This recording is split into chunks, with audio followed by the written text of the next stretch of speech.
Hey, welcome to New Jump City, everybody, where we recap the week in American and Japanese sequential art. I'm your host, Christian, the unbiased king, Espinal, and joining me through Discord, it is the man, the myth, the legend, the tank top sage. It's Joshua Gangsta Time Cole. Well, it's called Partner, but it should be called Gangsta Time. It's good, Chris. What up, everybody listening? Hell yeah. Also joining us, it is Edgelord Big News Brian.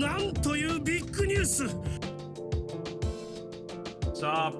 Hey, we're back. We got a lot to talk about this week. Very excited to get into it. We got One Piece, Hunter's back. We got Undead Unluck, and of course Kagurabachi. But first, we got plugs. You can find me at the Chris Espinal on Twitter and Instagram. Joshua Cole, where can they find you?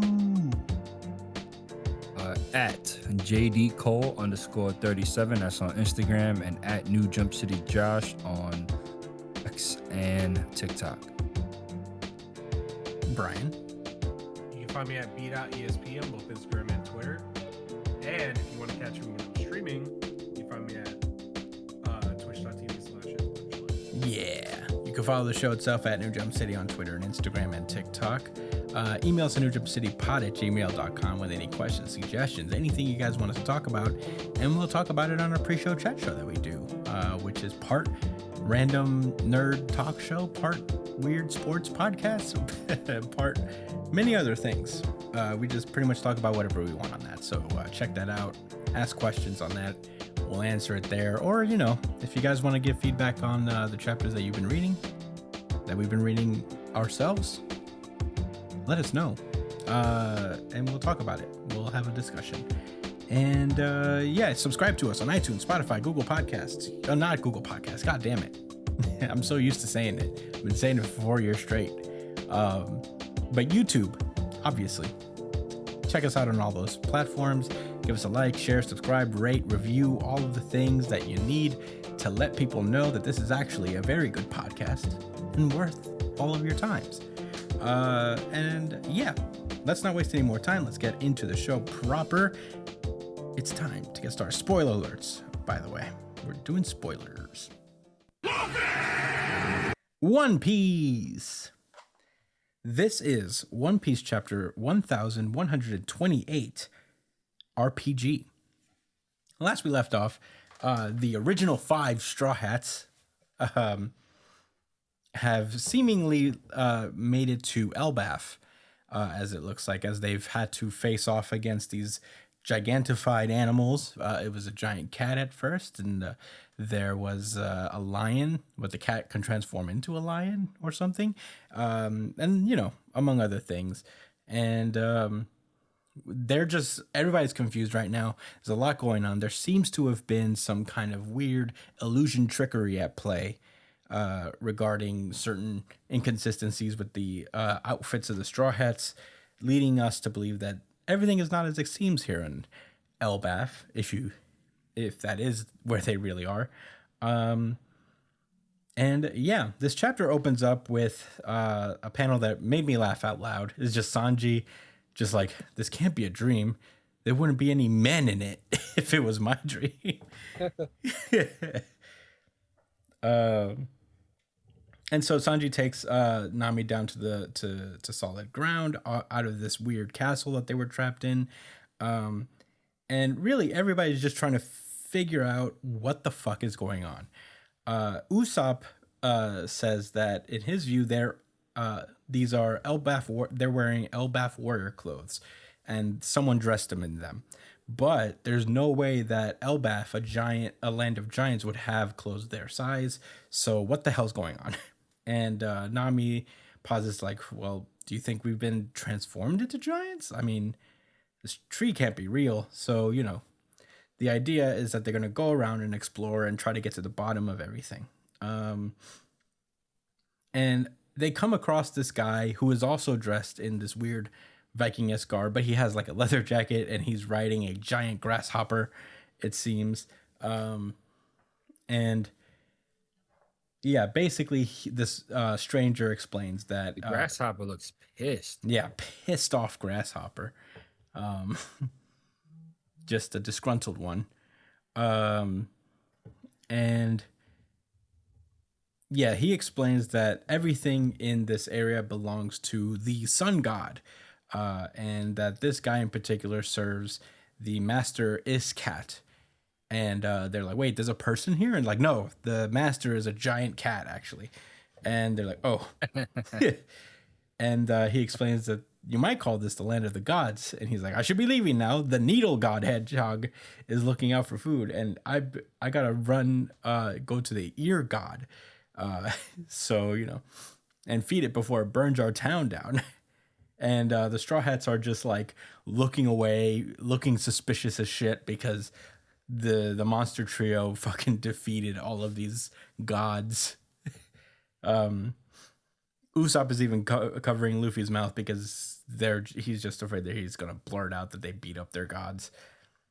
And this guy warns them to never venture in the other direction from the castle because the Sun God Temple is guarded by vicious guards, and none have ever approached the temple and returned to speak alive, which is Luffy's cue to just run directly towards it. I love how Nami was like, "Oh no!" That's some of the best moments in this series. Yeah, when they just know him. Crew members reacting. Yeah, when they just know him so well. So yeah, everybody's just yelling at Luffy to come back. So, they're going after him. Zoro's excited to meet the vicious soldiers as well. Sanji is like, you're a bad influence, basically, on Luffy. He acts this way because of you.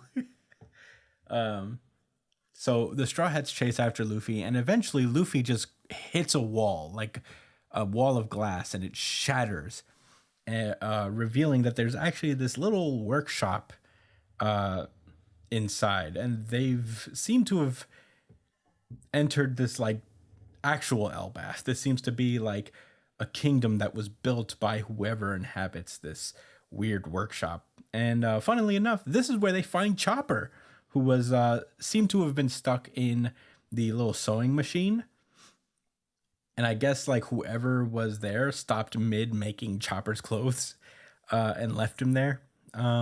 So everybody was able to rescue Chopper, and everybody starts investigating the workshop. They find a bunch of human-sized clothes. So it seems that the sun god, they assume that this is the sun god's like workshop. And they find also the blocks that make up the castle that we saw, the Lego blocks, basically. And so for whatever reason, the sun god seems to be kidnapping human beings and dressing them in this attire and sticking them in this weird self-built kingdom.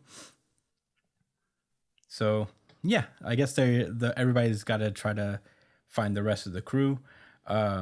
Usopp warns that they should go back to the town and ask for more info, just in case this person might be a weirdo, and they want to avoid friction with the giants. But Luffy's like, "All right, okay, but can I at least beat this gigantic snake up that's about to eat us?" And Usopp, he's already mid punch, which is pretty funny. And Usopp's like, "Destroy it!" And there's just like a bunch of giant animals everywhere attacking the Straw Hats. Meanwhile, on the right outside, there's this guy in this weird get up. There's like a big cloak with a deer's skull on his head. Walks into the room, and only to find that the Straw Hats are engaged in battle with all of the animals inside this place. And Luffy's already in Gear 5, by the way. He knocks out the snake, and the Straw Hats make their escape on the giant cat as they try to run away, and the sun god is chasing them. And that's pretty much where the chapter ends. Josh, what did you think about One Piece chapter 1128? This was a funny ass chapter.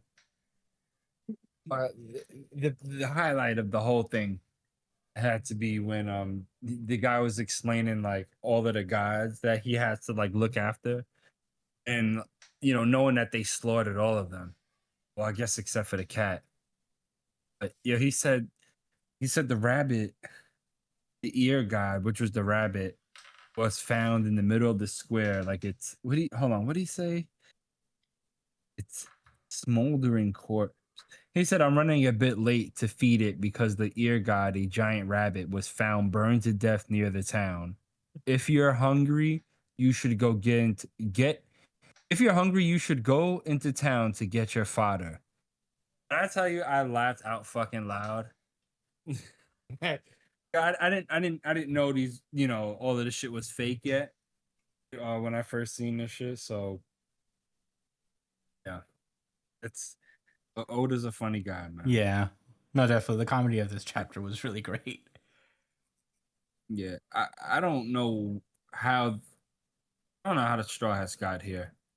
I wonder how big of a deal that is. I wonder it's gonna be one of those by chance, like, oh, he came across them and decided, oh, I want to put you regular sized people into my creepy kingdom, or if there's reasons. This guy claims he's the sun god.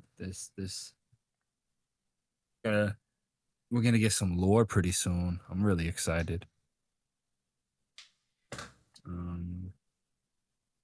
So my thoughts, Brian. What did you think about One Piece chapter number 1128? I just wonder if they're actually in Elbaf. I think they are. I think where they were was something that this guy made, but he seems to be a giant. But maybe they're not. I don't know. I could be wrong. He's in a giant home. I don't know. He looks kind of small for a giant. Well, I don't know. I mean, the workshop is huge. Like the workshop they're in is massive. They're smaller than the staple by a lot. And this guy makes their clothes. It just feels like he's a regular human. Like, it feels like he's just a regular sized person and they're smaller. I think maybe that's what about the cat?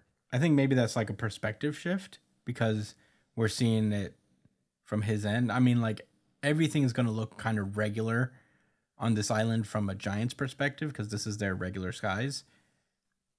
Mm-hmm. They're smaller, so like I think that's just kind of the default of this island is that they're just tiny, but because this is an island of giants, so everything is bigger than them. I don't know. I'm gonna make a brave guess that they aren't on Elbaf, and this is a regular guy with a devil fruit that makes people small.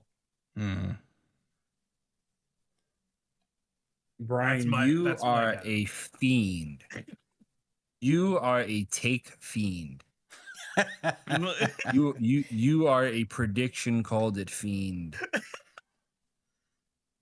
Hey, but listen, if I'm right though, are you proud of yourself? But if I'm right though, spoken like a true gambler. Right though, then yeah.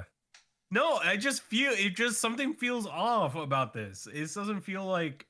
Will the high you get from being right about that small detail, will it be it like just that? No, legit. Strong, it just like feels like they're not on Elbaf. It feels like they got here too fast. I don't know how they could have gotten from where the rest of the giants and people were to Elbaf instantly. How did they do that? They were drunk. That's all they were. So it just doesn't make sense to me that they're on Elbaf. I feel like this is a little interlude before Elbaf. Well, I'm not gonna. That's why. That's partially why. Like, if they sailed into Elbaf, and they showed the Elbaf text and all that shit, I would say yeah, they're in Elbaf. But something just feels weird. Yeah, I'm not gonna explicitly disagree with you because obviously there's definitely an air of mystery that Oda's trying to build here and install some uncertainty as to whether they're actually there. But I don't think it's that crazy that they're there. Yeah, I think that even if on the island of Elbaf, this is definitely a giant in a giant home. Maybe somewhere very close to Elbaf. It's either, or if he's not on a boat. It's either he's a giant and they're in a giant home, or he's a regular dude and everybody's small. Hmm. So there's in your mind, there's no possible way if you see them being in Elbath. I'm not saying that there's no possible way, but I just haven't seen a way that they're in Elbath. Have a hunch. Yeah, I just have a hunch. Do you play sports bets? No. I have a number you can call just in case. You know what I mean? Just my Not hunch. alone. I'm on a hunch. I'm trailing the case. The hunch god. But yeah. But those are my thoughts. Yeah, I don't really know much to say about this either. I've tried to look for inconsistencies in the Straw Hats again to see if there's like still goofiness abound. Like a theme going. Yeah, regarding, because like in the last chapter, there were, things that would go missing and return on them and all that stuff. I tried to keep an eye out to see if that's still continuing. And it hasn't. I mean, everybody's looked consistent up to this point. Luffy's had his axe the entire time. Zoro, Nami, they've had their swords. I haven't noticed anything particularly different about the Straw Hats in this chapter that's changed. Maybe it's because they left the castle. But I don't know. So I wonder what that was Yo, about. how about that moment when Luffy dashes off and Sanji notices that Zoro is like, oh yeah. he's getting excited too. You see his face? I love that part too. Honestly, one He's of the like, things. yo, cut it out. He told them he should be ashamed. Yeah, He influences Luffy. He's like, this is why Luffy is the way he is.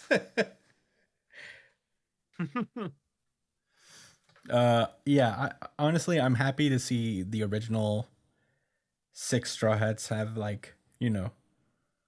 had this arc time together. These are the OGs. Yeah, the Alabasta squad. Yeah.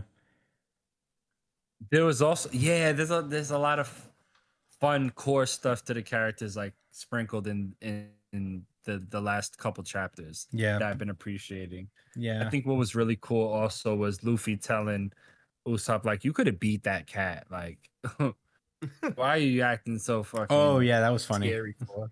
But Usopp was like, it was already eating me when I woke up. Which is fair. I hope so. They just have such good dialogue together. Yeah, it's so nice to see more than 3 of the Straw Hats together. I'll say You know this. what I mean? I feel like this is like the first time in a long time that when they do this like crew separation, that Luffy's ended up with Sanji and Zoro. Oh yeah, you're right.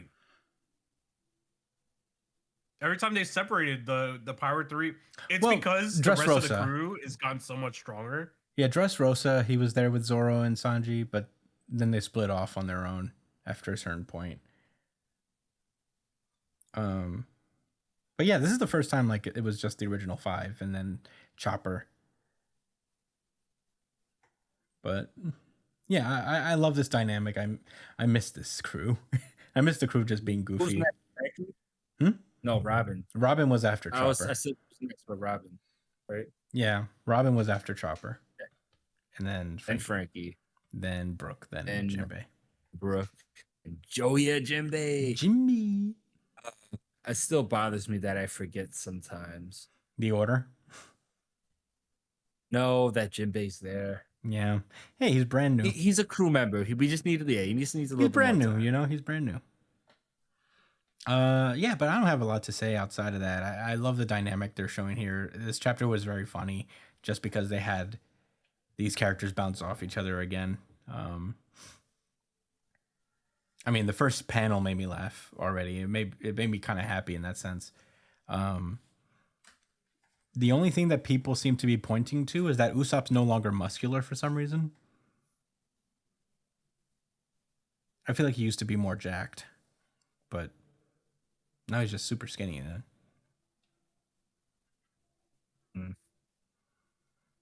But I don't think that's anything. Better get some hockey. Because he didn't work out during Wano. He got out of shape fast.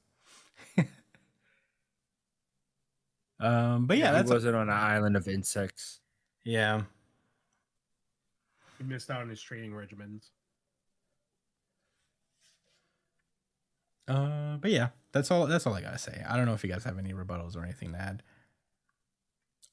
Same Z's. Oh, Oh, actually, my bad. I almost forgot. So there's a theory going around that this guy, Oh. who the sun god, was actually like seen on, in the flashback, in the God Valley flashback, as one of the people that was with, Garland,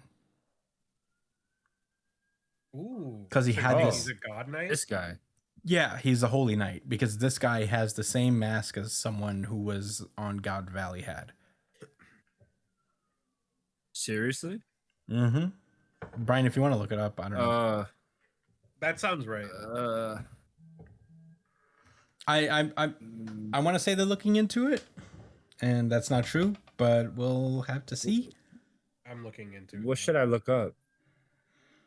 I don't know. I saw it. I Passing see. up. I already see it. Oh, okay. Yeah, it's true. There is a holy knight that has the same kind of mask. So maybe he is a normal person. Listen, I'm on you. I'm onto something here. I'm Oh, onto the something high here. that Brian will get. Brian's I already. hope. Wait, he does kind of look exactly like him. Oh, Well, boy. I can't see the full horn. Well, we'll see. But yeah. Let's I'm done with One Piece if you guys are ready to move onward. Yep. Yeah. Alrighty, then let's fucking go. Oh jeez. Bow, bow, bow. Kagurabachi. And with that, Oh, I'm gonna toss this one over to Josh. Yo. Kagurabachi, chapter number 57. Just the two of us. Just the two of us. We We can make, can make it if we try. Just the two of us. You and I. You and I. You and Okay. I. That was nice. That was precious. We should sing so- more on the pod, guys. And maybe there'll be a singing manga. A musical episode. We'll cover it. Like the Joker too. I haven't seen that. Have you guys seen that? I heard it's ass. I also heard its ass. Looking forward to watching it. All right, so Kagurabachi. Last week we seen how much of a badass the third swordsman we was introduced to. I Blind. forgot his name already. The Just call him blind Blind. swordsman. Samu?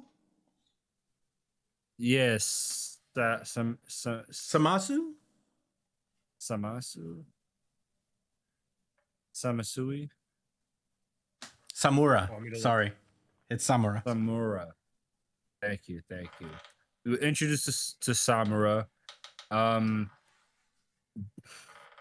He went berserk, and he is very much alive for the moment. He is alive. I Um, want it to be noted. Yeah, and we will take a brief respite from that situation in this week's chapter. As we begin, we have a little flashback to before shit started really popping off. Actually, I guess before Chihiro and Hakuri went on the trip, they were speaking to Hayumi. Forget her name. Yeah, but, Hayumi.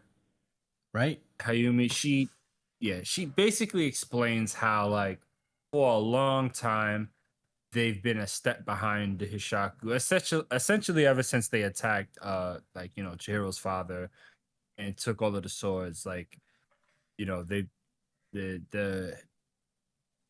Hishaku has been a step ahead of the Sazanami. The Sazanami is the other people, the fucking mafia. I'm forgetting all these organization names, but the police force has been set behind the Hashaku, which is the evil people for all intents and purposes. So Chihiro thinks to himself, we need to break that pattern. And I'm gonna start today by killing this.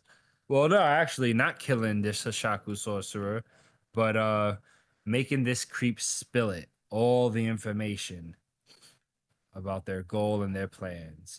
So the sorcerer he's facing off against, he's like, oh, I'm so glad you're raring to go. I've been really looking forward to this moment. And he says how they're both the same age and that, they're similar, and how he relates to Chihiro because, not only are they the same age, they had to kill people at a young age and get used to that. And especially for the sorcerer who he says, he was learning about killing from when he was the age of 3. And he accepted and enjoys that and looks at Chihiro as his equal, and how they could be friends because like I said, they have that connection of murdering people.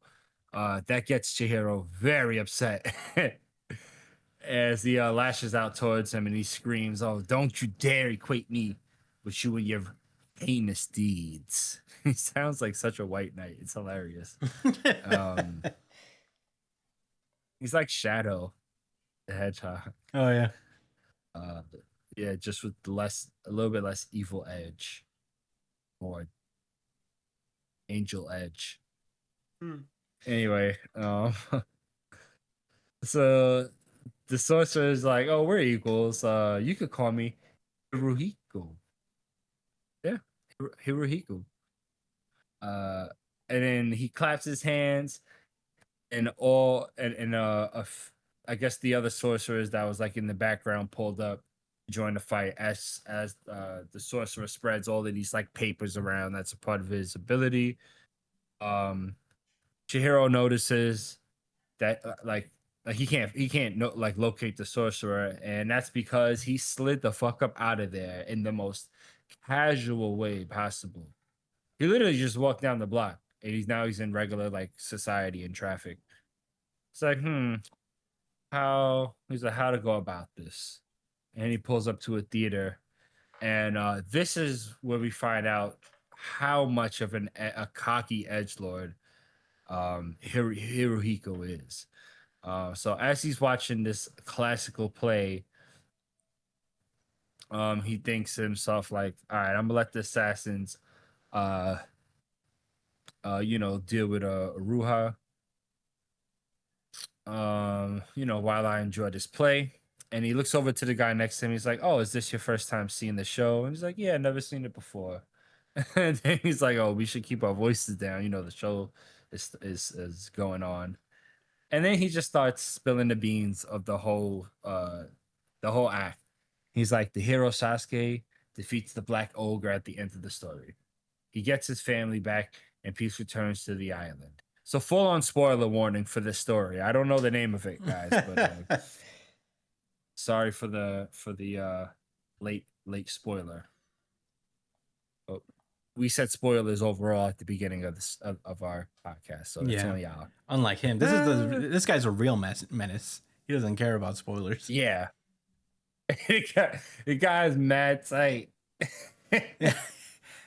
This character drops all the Jujutsu Kaisen spoilers. Oh yeah, he's one of them. He's one of those admins, and that's why he's so salt right now. Because and he has to take out his frustration and to take his entertainment to Chihiro. Anyway, after he tells the whole story to this dude on the side, he tells him how it's boring, because the hero wins and he's dull and fighting is amateurish. That's when the guy that he was talking to notices that Hirohiko has been bleeding from his stomach the whole time. And he's like, oh, yeah, a guy with an enchanted blade cut me. You should watch out, too. As Chihiro, we come back to Chihiro fighting against these sorcerers, and Hirohiko starts to explain how, even though some of these the rogue sorcerers they hire to use like these like those super powerful enhancements, like they're only like I guess they're only as effective as like the user themselves. Like if it's somebody that doesn't really know how to fight, it's not gonna make them really strong.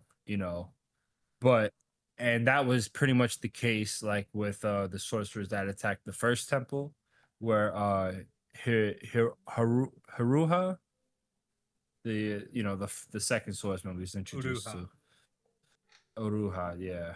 At the temple they was at, he was like, yeah, they was it was some lightweight goons, but the ones that's fighting Chihiro, they actually like they're skilled apparently.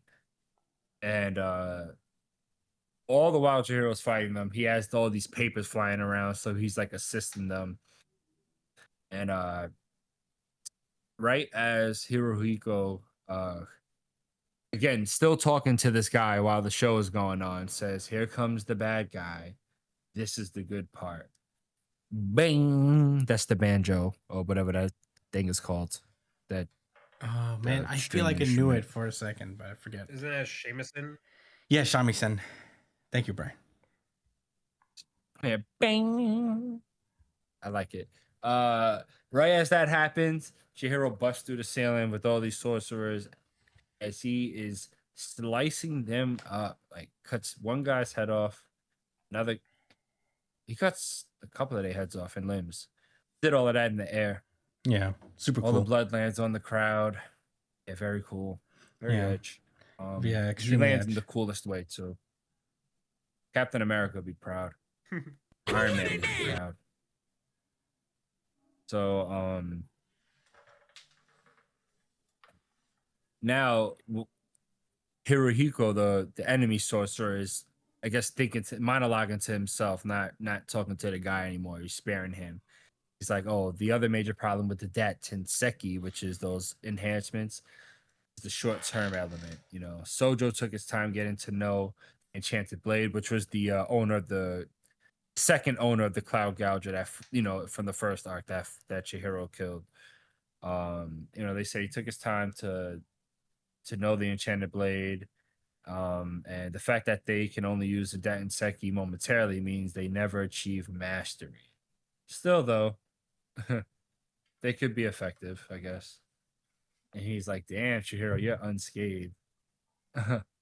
He's like, I guess I should have expected that from someone with 3 years of experience with an Enchanted Blade. Chihiro just stares at him like with his eyes squinting. And all these people are terrified. And then he's like, "Oh, you feel it, don't you? To the average person, you're a monster, Chihiro." And Chihiro's like, "Well, whose fault is that?" He's like, "Don't you see?" He raises his voice. Says, I'm the only one who can understand you." As he points his finger. And Chihiro's like, "Cut the bullshit." And that's the end of the chapter. Funny, pretty solid chapter. Brian, what are your thoughts? Honestly, dude, this whole sequence, this series is very good at kind of using the environment to tell a story. Like, I just love the idea that, like, all these people came here to watch a play. But this guy came here to watch Chihiro, kind of. Like, he is like, at the end of this chapter, he's like the attending audience to Chihiro's story. And he's like his biggest fan. So it's like it's honestly pretty interesting. Like, I just love the way that he kind of set this kind of um relationship between the two of these people. Like, this seems like it's going to be a battle that tests Chihiro's will and his um like his determination and what he deems as right and wrong. And it's obvious that he feels some guilt towards having being somebody who kills evildoers. You know what I mean? Like, killing is killing at the end of the day, and that seems like this is where that story is gonna go down. and I'm here for it, honestly. Like, this isn't just a battle. Like, this is probably going to be the first time that Chihiro has been challenged as a person, by a villain in this series so far, right? Like, every other time, it's been like a test of like his strength and, his skills, but nobody's really challenged his ideals yet. And this is going to be, well, yeah, I don't, honestly, there have been some people who challenge his ideals, but this is like a very personal thing. Like, this is a, like, every other time people were like challenging like his, like, the blades, how he feels about the blades, how he feels about his father's legacy, but none of them have really looked at Chihiro the person yet until this guy. So this is actually going to be a very, very interesting battle. And I wonder where he's going to go with this guy, because this series it seems like it has the track record of having every villain or every person that Chihiro faces have a very uniquely, like, have a lot of unique depth to them, if that makes sense. Like, even though these people are terrible people and they are meant to be defeated, you can't help but feel like you have to understand where they're coming from, no matter how bad they are, right? It doesn't, and it's not even like he's excusing them for doing this shit, but but he just makes you like see how they became who they were. And it's very interesting. Like, I feel like there's not a lot of manga that do that, like, for almost every villain. So far, literally almost every villain of Kagurabachi has had, like, some qualities of like empathy. You know what I mean? Like, you can empathize with them, or something like that. So I'm very curious to see where he goes with this kid, because, at face value, he's a very he's a very, despicable murderer. But then you see him, like, his connection to this origami, and he kind of seems like a very peaceful person in some ways. So it's very odd. Kind of an interesting character so far. I'm curious to see how this goes. But those are my thoughts. Yeah, no, I agree. I feel like every antagonist has kind of like challenged Chihiro, an aspect of Chihiro's morality. And he's always come off kind of unscathed, but this is like the one thing that, like, in a way, there is an argument where, like, a life is a life, and we've been doing this since we were kids, and Chihiro doesn't seem to like to think of him that way,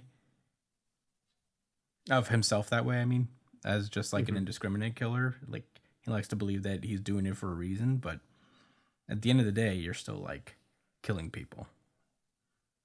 So I'm interested to see how Chihiro in particular, like, kind of rises above it, because he's a very pragmatic character. And I don't think like he's morally wrong or anything. I mean, he is combating people who are trying to like unreasonably destroy everything. So, it's a weird like balance he's striking. And he seems to like reconcile this with like, well, they killed my dad, so it's more of a question of like, was I created to be this way? Because he never had any interest in fighting anybody until his dad was killed. So I don't know. But yeah, outside of that, the art is great as usual. The fight is sick. As per usual, this guy's phenomenal. Yeah. But really, that's all I gotta say about Kagurabachi this week. I was really enjoying it. Josh, what did you think? I really like this chapter. This is my RGC with an asterisk. and I'll get into the asterisk later. Yeah. It's appropriate. Honestly, So, I'm gonna yeah. go ahead and say this is just kind of my RGC without an asterisk. I think. This is Certified RGC. Well, I'll just say it. Oh, wait, Brian, did Oh, you you say cut this was it? yours? I was just gonna wait. No, I was just waiting. I thought I heard Yeah, Brian this say. is mine. So does this count for as It unified? is mine. If Josh is doing it with an asterisk? Yeah, it's the RGC. All right. No. All right, I'll just explain it, then you'll understand. I didn't finish reading Hunter x Hunter. I Oh, only read like halfway through it. I completely forgot. okay. Yeah. Well, this is So- until then. It's the unified, really good chapter of the week. Unified RGC. Unified RGC. Unified RGC.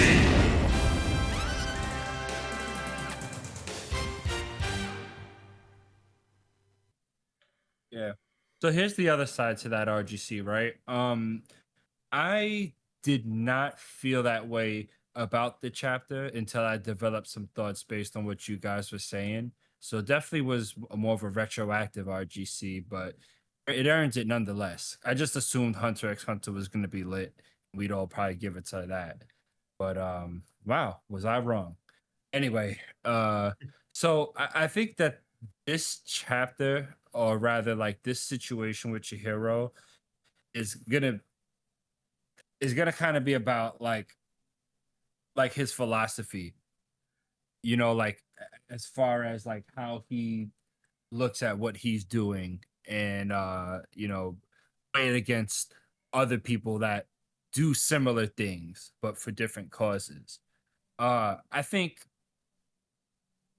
I like to talk and read a lot about like politics and stuff, and learn about different activists and how they like get through to people, and convince others to side with their like political like ideas and such. And I think a problem that's like a problem that you always have to like think about is how do I how can I convince somebody to change their mind about something while they're in reality dealing with like a struggle that makes it hard for people to like commit uh to certain ideals. For an example, if people if you want to form a union at your job, right?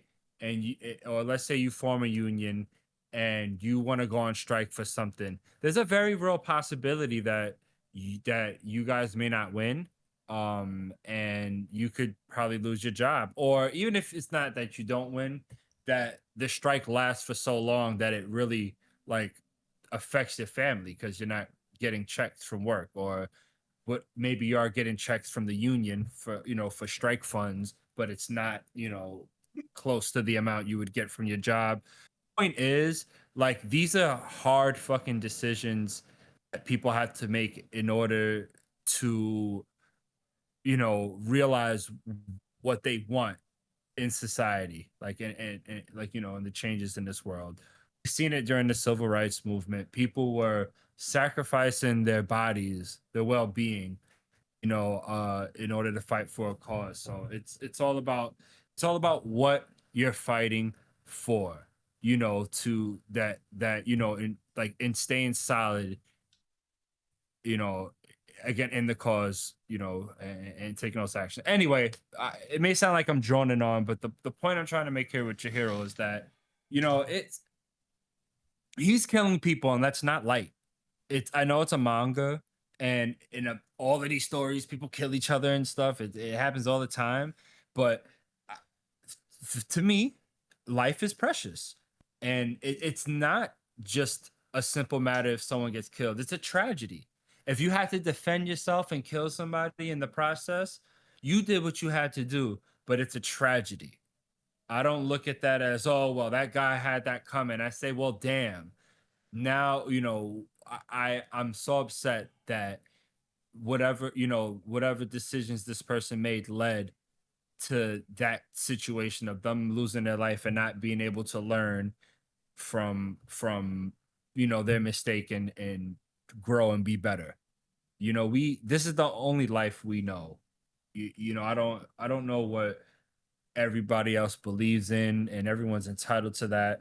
But me personally, I look at it as this is the life we live now is the only one we know for sure.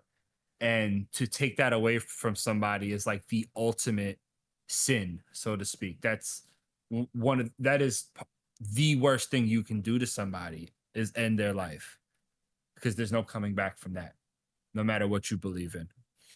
They'll never, and they won't come back as themselves in this time. Their loved ones will miss them. Someone that cares about them will miss them.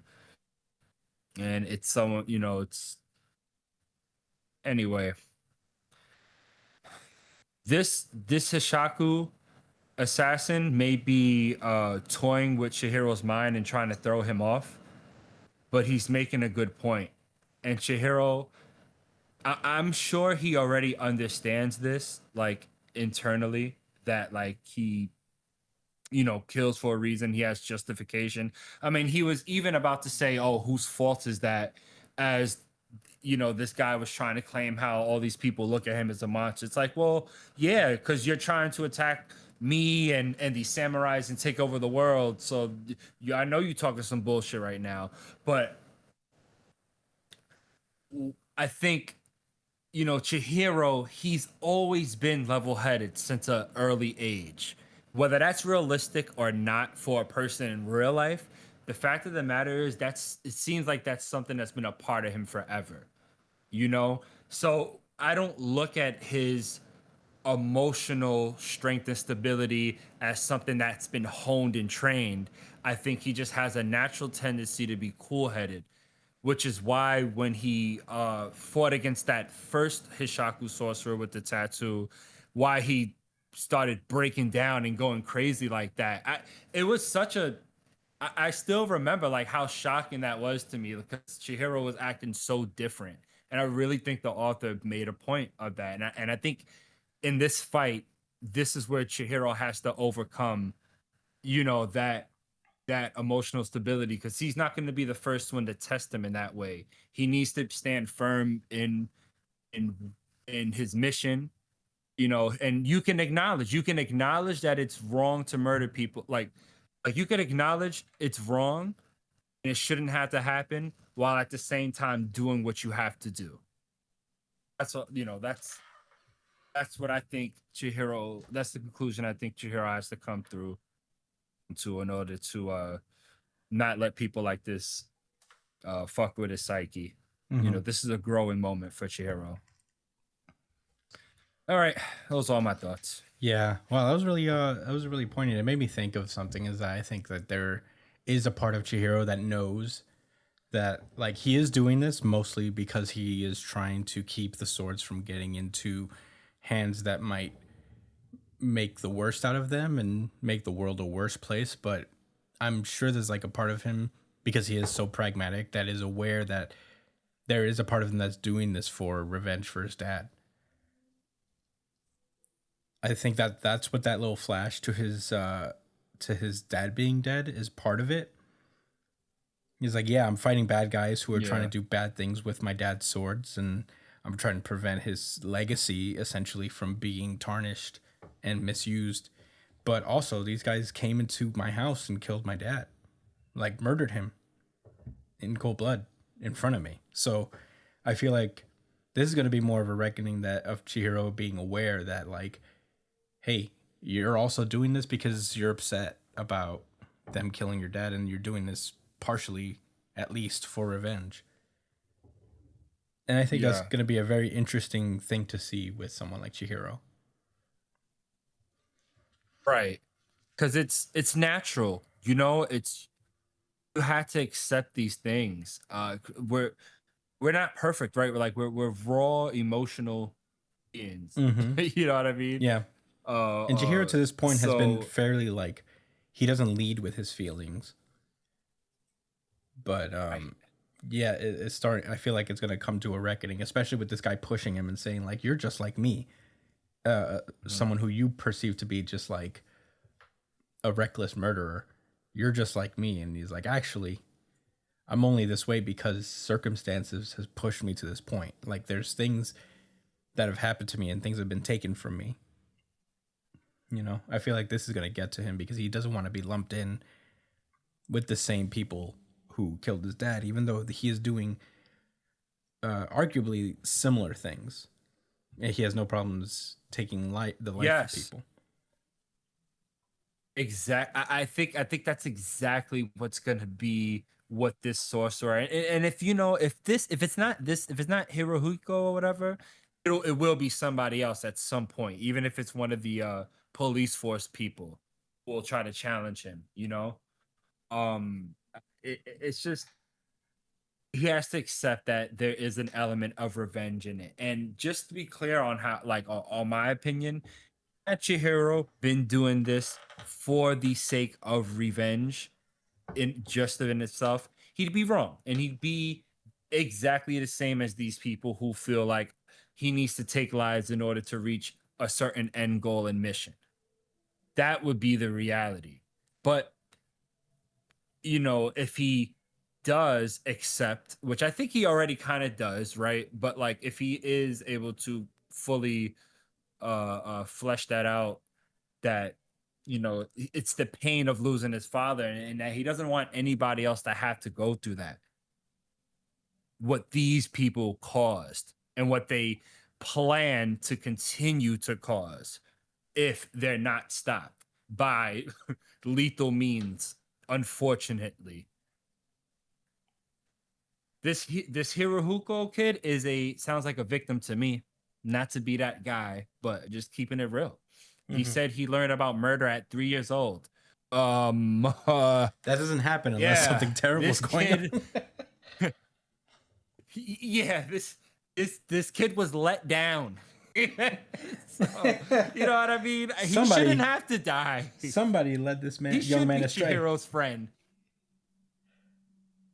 Yeah. But, you know, if Chihiro is not a therapist and he has a righteous goal in mind, right? He's got to do what he's got to do too. The niggas is not the same. That's why Chihiro looks at him like that. We are not the same. Yeah.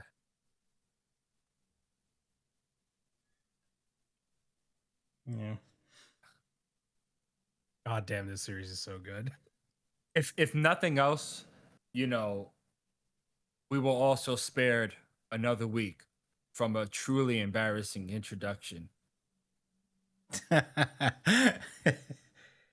Samura lives again. Yeah. Lives Well, to we're fight gonna leave another it. chapter. We're gonna we're gonna leave it at that. This arc is not finished. No, it's not. On to the next one. On to the next series. Yeah, let's get out of here while we can.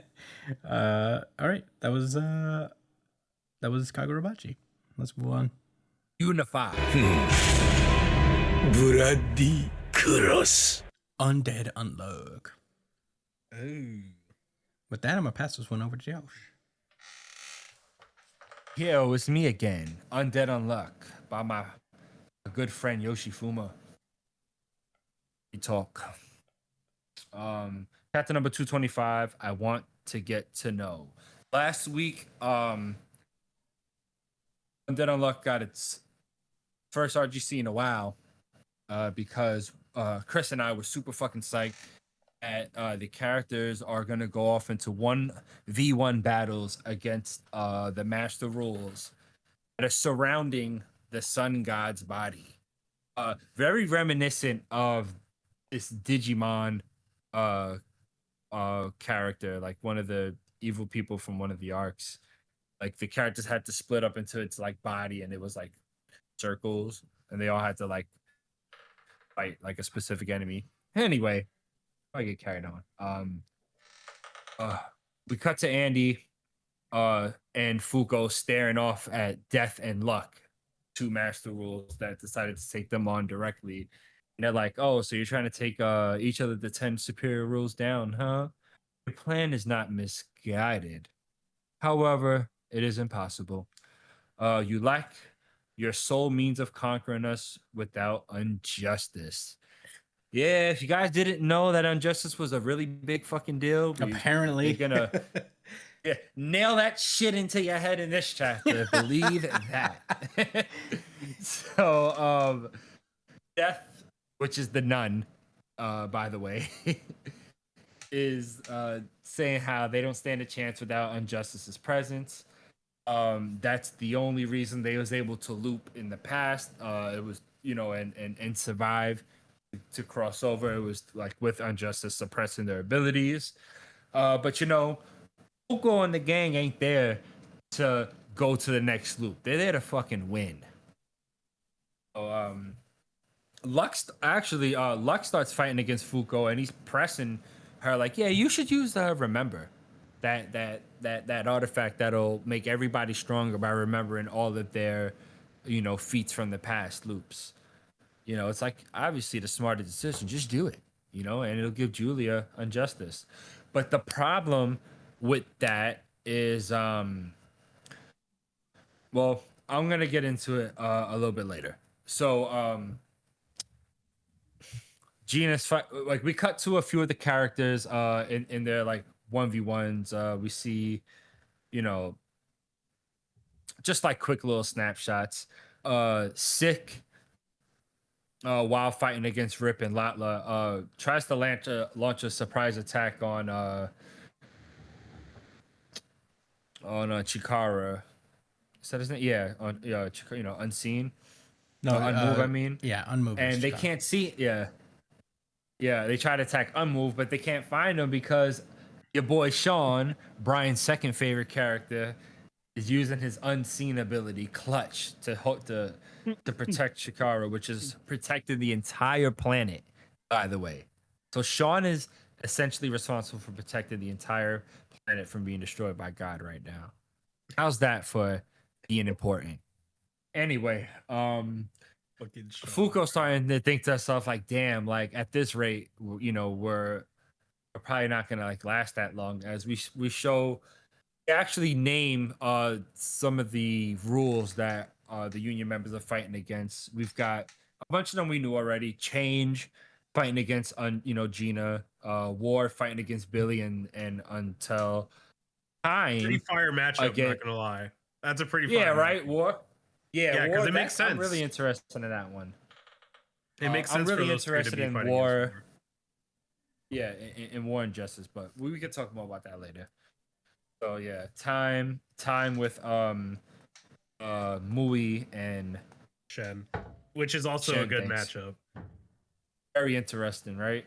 because Father Time Um, is undefeated, right? Quote unquote. Time after time. All right, that's it. Okay, so Justice is there, and then Sick is fighting against the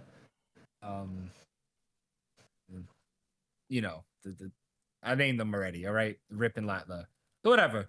So Death and Luck start powering up and they're talking more shit and they're like, "Oh, you think you children can beat your parents?" Andy gets attacked by Death and he's like, "Oh shit, if any of y'all get hit with this, that's instant death."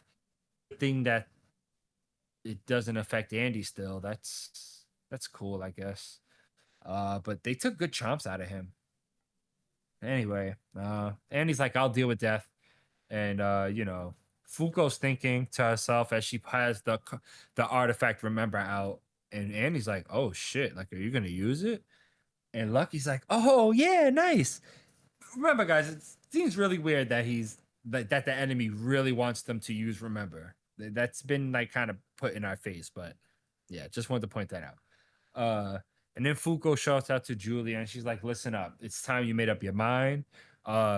The you who stands here now is the result of the former undead, the person who loved you, Victor." Basically, the dilemma here is that if Fuko uses the artifact, remember, it's going to turn Julia now into the old Julia, canceling out what Victor basically fought and died for, which was to give the other Julia, a brand new life, free from the loop and all of that struggle. I think it's beautiful that she wants to hold up Victor's wishes, but whatever. That's what's going on. So they're like, "Look, it's up to you. All right, like I'm not gonna make that decision for you, Julia. I haven't been making decisions for none of y'all. I'm not about to start doing it now. I don't give a fuck if the world's about to end. So yeah. What's it gonna be? And then she's like, I want to remain myself and get to know that person. So Fugo's like, I bet in 10 minutes we'll buy you time. She tells everybody else to like not to rush in their 1v1s, which oh my god, I hope that means we get to see them fight for a little bit longer. But I'll give more thoughts about that later. What else? She tells Nico to bring Julia down, to the base to go fight Apocalypse because he holds the memories of Victor and the old Julia, so she can decide for herself what version of herself she wants to be. Very existential. And that's the end of the chapter. Brian, what were your thoughts? Dude, honestly, I love the matchups for the what are they, Umas? They're Umas, right? Yeah. They're almost, but the master rules. Yeah. The master rules. I actually love these matchups. War is a great like thematic matchup for Billy and Untel. Time is also a very good matchup for martial artists like Shen and Mui. Even though I kind of wish Especially Fang. yeah, Fang should be here. He'll show up eventually for this fight, I'm pretty sure. What's funny is Feng is unfade, so Time doesn't fade. Time is like a perfect matchup for those three because Father Time is undefeated, the saying. So if these three beat Time, they're essentially like the greatest athletes to ever exist. That LeBron James. Yo, he could reverse time against Fang, make him a child probably. And wait, who's fighting Justice? Is that Undraw? Yeah, that's undraw. Yeah. I'm interested in that fight. I don't understand the matchup between Undraw and Justice, but I guess it's just luck of Yeah, that's why I'm interested. I guess that's luck of the draw. Wasn't there a rule named cut or slice? No, this is Justice. Oh, but didn't you say there was a rule named like cut Yeah, or but slice? it wasn't among them. The one that undraw went to was Justice after all. Oh, I know, but like, so that is a master rule, right? Cut, Yeah. Well, yeah. slice. Slice is a master rule, yeah. It hasn't shown itself yet. And Lotla versus Lotla and Rip versus Sick is pretty self-explanatory. That one makes a lot of sense. OD. They got like real beef from the last arc. They have real beef with Sick. Mm-hmm. On a multitude of levels. So this is a pretty fire. Well, no pun intended. Pretty sick matchup. You almost killed my sister wife. Yeah.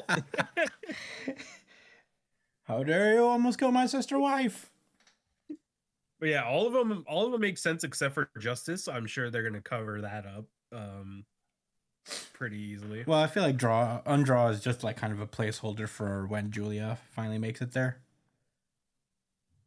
So here's the question. So if Unluck would Luck be kind of like a defensive version of Unluck? I don't know. I mean, because it's like it can make other people lucky, probably. Unluck is very misfortunate, but Luck is very fortunate, right? Yeah. So that means that like maybe it's harder for things to go wrong for them as opposed to Unluck where it's easy for things to go wrong. Yeah, I mean it definitely like everything around them counters Fugo's ability to make things worse for people. I just wonder why Death and Luck are paired together.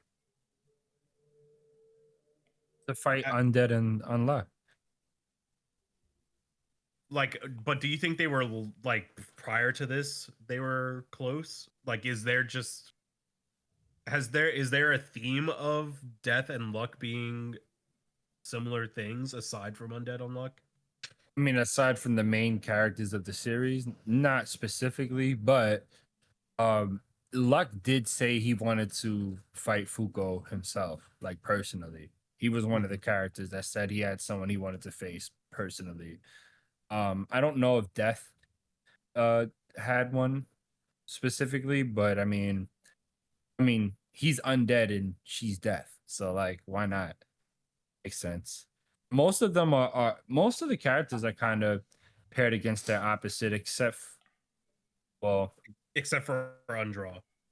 no, Undraw and also like Billy.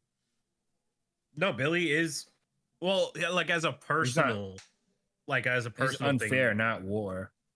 War is unfair. No, but he was a soldier. Remember? Billy was Yeah, it fits Billy and Untel were thematically. soldiers.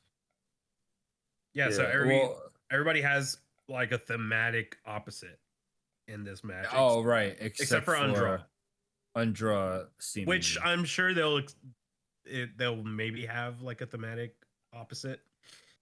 yeah. But So yeah, yeah, those- that's just the case with Andy and Fuko, just opposites. But yeah, those are my thoughts. I'm super super excited to see these matchups. Hopefully, we do get to see these matchups. I hope Yes.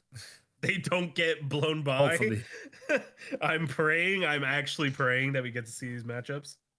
But yeah, those are my thoughts. I'll be right back. I gotta use the restroom. Yeah. Man, I don't know how to feel about this in a sense that it gives me bad vibes that Undead Unluck is getting sped along. Yeah. The snapshots didn't make me feel too great. Yeah. But I'm enjoying it as it is, how it's going so far. I'm excited to see these battles like take fruition. I do hope we get to see the final battles happen, but honestly, I'm not like ultra confident because just the abruptness. But yeah, I'm excited for this. I'm not particularly like. I was never that big a fan of Unjustice's character, so I'm excited to see how it folds up. Because Julia's been cool, but yeah, I don't really know what to say on that front because I was never that super invested in that.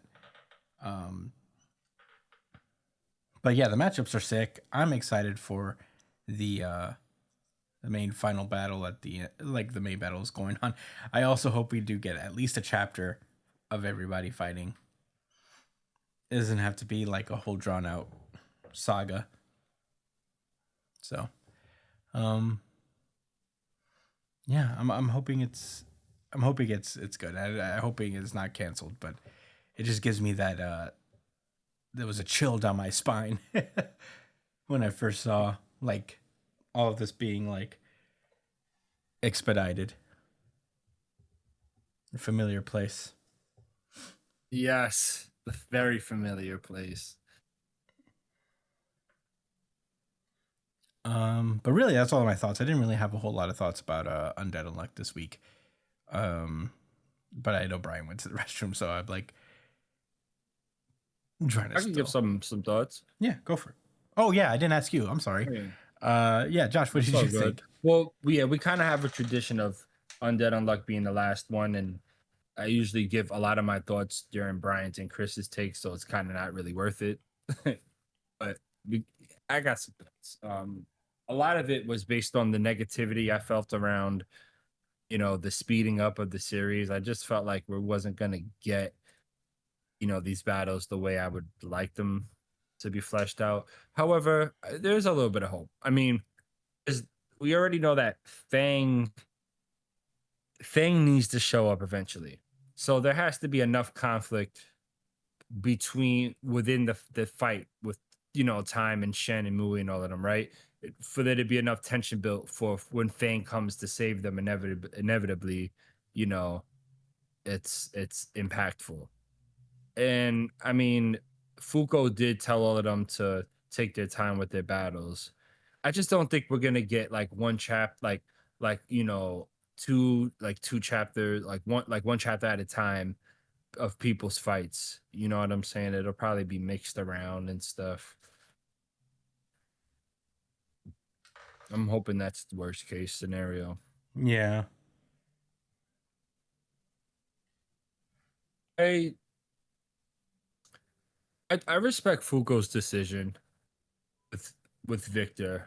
You know, even though I kind of made it seem like it was kind of wild, but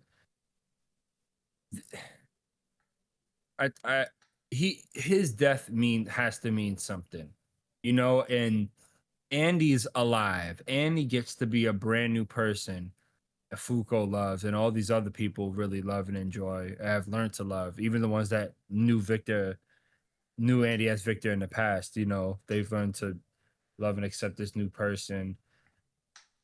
So what Victor did for Andy, Victor wanted, you know, he wanted to also do for Julia, and that's the manifestation of this. Which so I think there is a lot of weight to this decision, and it wasn't just completely taken off the table. Fuko still left it to Julia to decide, and obviously, like it was said multiple times that they wanted to try to wait it out to see if her ability could be fleshed out. But you know, now I'm thinking, you know, more on the optimistic side because maybe the author figured instead of drawing out the story a little bit more, with Julia learning on justice and maybe a few other things happening, um, like we can stretch out the conclusion a little bit more with fights. You know, this Julia and Apocalypse situation is gonna at least take one more chapter. I think if everyone gets a chapter, at least like, you know, close to a full chapter for a fight, I'll be satisfied. Yeah, I feel the same way. Yeah, that's the ratio I'm hoping for. Anything more than that, I'll be beyond the sky, you know, over the clouds. Cloud 9. Mhm. Yeah. I wonder if Brian's still on the shitter. Is Brian still in the shitter? He's probably still in the shitter. We could talk about something. We could talk about something. We could talk about something. You know, I'm gonna throw a light spoiler ahead because we're gonna talk about a completely different series real quick. But I want to talk about something we've been reading, which is Dandadan. Oh, yeah. Spoiler alerts for Dandadan if you have not seen Dandadan Yeah. or read Dandadan. We might talk about Dandadan a tiny bit till Brian gets back. Yeah, and I don't really have the desire to talk about any story beats or anything like that. I just want to talk about general stuff. Man, when you guys told me the concept would be aliens and spirits, like alien, yeah, I it sounded so goofy to me in a fun way. I thought it would be a cool manga, like Okay, oh, okay, you know, it's gonna be lighthearted. But man, that that series can scare the shit out of you by just reading it. Yeah. The way things go from goofy to downright horror is it's incredible actually. It's very impressive. Yeah. The author has that skill. Yeah, I'm very excited to talk about it on the show. If you guys don't know, we are picking Dandadan to replace Jujutsu Kaisen. So Yay. expect that soon. Oh, Brian's back. Yes, I am. Hell Are we yeah. on Hunter x Hunter now? No, we were waiting for you. All right. Are you back from it? All right. I'm back. All right. Well, in that case, that was Undead Unlock. Let's move on to the next one. Can that pussy cat get me on? Hunter x Hunter. It's back, baby. Hunter x Hunter. And with that, I'm gonna pass it over to Brian. All right, folks. This is a doozy. Oh, Brian, Could you turn your mic up for just a little bit? You're a little low. Okay, hello. Is that better? How about now? Is that better? Yeah, that's better. All right, folks. So, as you know, as Hunter x Hunter fans know, this series is jam-packed with a lot of information at all times. Every chapter, there's Don't not a I single know it. new chapter there's not a single chapter that gets released that isn't full of new information at all times. So I can't possibly explain to you guys within this episode everything that happened within this arc. But what I can do is refresh your memory on who's in this chapter, who's who, what they want to do, and then we can go from there. All right. So, and also whenever we switch perspectives, because there's multiple different plot lines going on at the same time during this arc, I will then explain what plot line we are following. But for now, I will cover every plot line as they appear, just for time's sake. All right. So this new chapter, after a whole year of being off, Chapter 401. Chapter 401, taking place directly after a completely unrelated flashback for the Phantom Troop. This new chapter follows Kurapika during his Nen school. And for those who don't know, the Nen school Kurapika is teaching is for all the guards within the Succession War arc,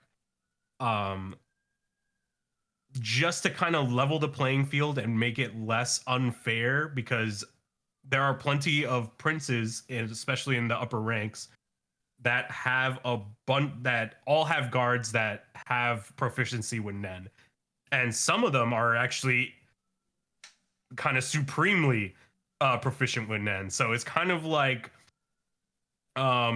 giving a bazooka to somebody and they are fighting children. So Children with no bazookas. yeah, exactly. Children with a stick. Yeah.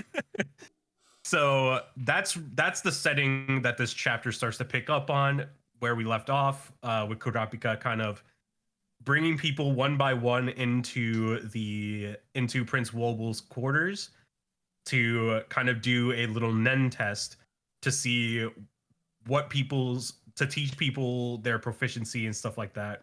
But it's also another ploy to see who's actually proficient with Nen and secretly hiding it. So there's a bunch of different things going on at the same time. We're not going to get fully into it right now, but now I'm going to get into the characters that appear in this chapter that are very important and need to be kind of explained. So first, the star of the show, Kurapika. Everybody who knows Hunter x Hunter knows this guy. He's been in the series since the beginning. He is drowning in an unspeakable emptiness. Yes, exactly. And at the moment, he is allied to Prince Wobble. He is and to the Hunter Association, and also to himself. So what do I mean by that? Okay. So Kurapika snuck in, was actually not snuck in, but was placed as a guard for the princes by the Hunter Association, just so that they can kind of get passage to get to the Dark Continent. But that's not Kurapika's actual goal. He doesn't really care about going to the Dark Continent. What he really cares about is tracking down the fourth Prince Saragnik, who has the remaining eyes for the Kurta clan. That's Kurapika's overall goal. I forgot all about that. Yeah, very close second goal for him is protecting Prince Wobble. But the eyes are his end goal. Yeah, the eyes are his end goal, and thus Prince Saragnik is on that list for him. Second is Bill. You'll probably see him. He's the guy with the floating, like, kind of fiery hair. Yeah. That's next to Kurapika. He is also a guard for Prince Wobble, and he's allied to Prince Wobble. And by association, he is also allied with Kurapika. But he is part of Beyond Netero's expedition team. Do not forget that. He's also proficient in Nen. He has shown his Hatsu in this series already, so that was pretty cool. I think he's like a punching kind of guy. I think he's an enhancer. And then there's Queen Oito, who is, you know, the mom of Prince Wobble, the 14th prince, who is a baby, so we don't need to talk too much about him. And then there's Long Hee, who is the person that Kurapika will be talking to about Nen in this chapter. They are allied with the 5th Prince Tebepa. Now, for the people who are outside of the room, away from Kurapika and Bill and all these guys, is Furikov. This guy is allied to, not only allied, but extremely loyal to Prince Benjamin, the first prince, and subsequently also allied with the Kakin military, because Prince Benjamin he runs that shit. He runs the entire military. So he has the extreme military force. And not only does he have extreme military force, but all of them are proficient with Nen. Specifically, Furikov, though, is a extremely genius and analytical mind when it comes to Nen, because he has his own method of of identifying Nen. He's deduced it's actually so advanced that he deduced Kurapika's Nen affinity just by seeing him pull out a gun. That's how good Furikov is at reading Nen, and reading people in general. And this guy is no slouch. He is a very dangerous person to be attending Kurapika's Nen school. And my nigga Gon would fold him. Fuck is you talking about? Probably not. I'm not gonna lie. Fold him like origami. We don't know Furikov's Hatsu yet, so I can't say for sure. But he is a big deal. He is a big deal inside of this arc, especially in this situation, because, well, I guess we'll get into it when we get into it. And then there's Bobby Mina. Bobby Mina. Anybody remember him? No. So he is also allied with First Prince Benjamin. He is a military guy that was assigned to the 14th Prince Wobble. So he's the guy with the little broccoli hair that Prince Benjamin sent in. And he is also loyal to Prince Benjamin, and he has a secret mission that we don't know about yet that he was assigned to do once he was sent to Prince Wobble. So he's also a very decent analytical mind when it comes to Nen, and he is very strategic, but we don't know his goals yet. And now, before we begin the chapter, I suppose we should, go over to Beyond Cell and talk about what's going on with Beyond. So Beyond Netero is allied to himself, and he wants to reach the Dark Continent. We don't know much else about him aside from that. He is prisoner inside of a cell on Tier 1, and he is accompanied by 3 Zodiacs. Though we only see one in this chapter, and that is Kanzai. Jesus. That is Kanzai. So Kanzai is allied to the Hunter Association, and he is in charge with keeping watch over Beyond. But the main goal for the Hunter Association is to reach the Dark Continent before Beyond. So that's that. And also in that same boat is Sacho. Sacho is also allied to the Hunter Association, and he has the same goals as Kanzai. But Sayu is allied to Beyond. even though he is a Zodiac, he was a mole placed by presumably Pariston without Beyond's knowledge. So Beyond doesn't even know that Sayu's on his side. Who's And the Sayu only again? He's the monkey. Sayu is one. the monkey. The monkey Zodiac. Oh yeah. And the only people who know that he's the traitor is Kurapika, Cheetle, and Mizai. Those are the only 3 people on the Zodiacs who know that Sayu is the traitor. So there's that. Okay. With all of that out of the way, now we can finally talk about the new chapter. Hold on, I need to drink some water.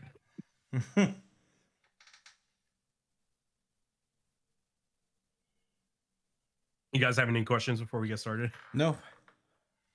Nah, I'm straight. That was a good recap. All right, let me open up the chapter real quick. Jesus, oh my god. I hate the Viz app so much. I wonder if I could pull it up faster on my computer. Viz.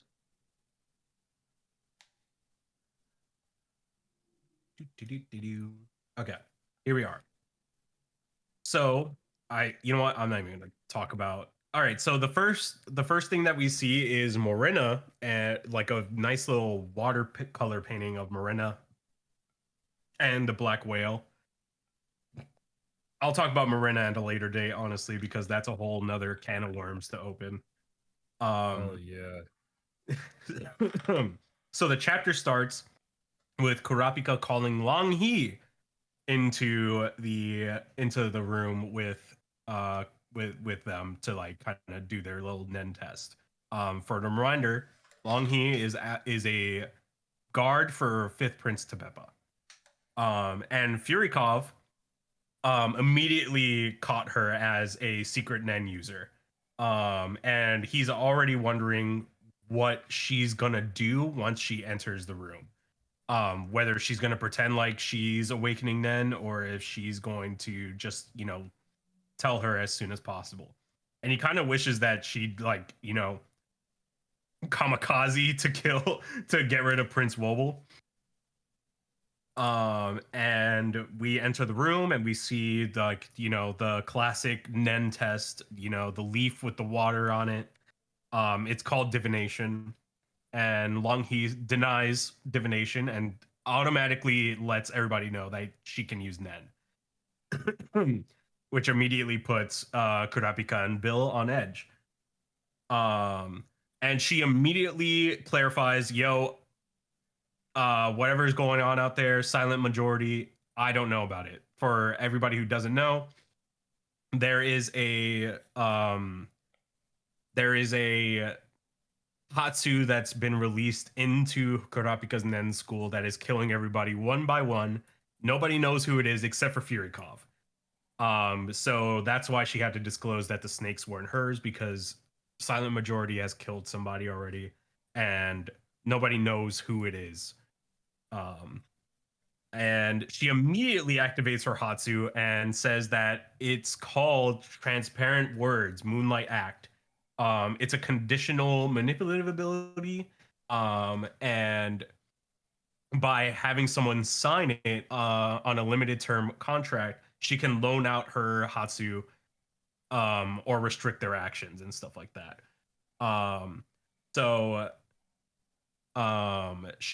A voluntary, like, Kurapika would have to sign into this big Nen paper to sign her contract. And Kurapika asks what's in the contract, and Long Hee discloses that it is an alliance with the 5th Prince Tepepa. Tepepa doesn't know about the ability and doesn't even know that she can use Nen. But the contract is just an insurance that is just an insurance to make sure that her true plan goes by smoothly. To which Kurapika says, "Sounds intricate," and immediately pulls out a Glock on her.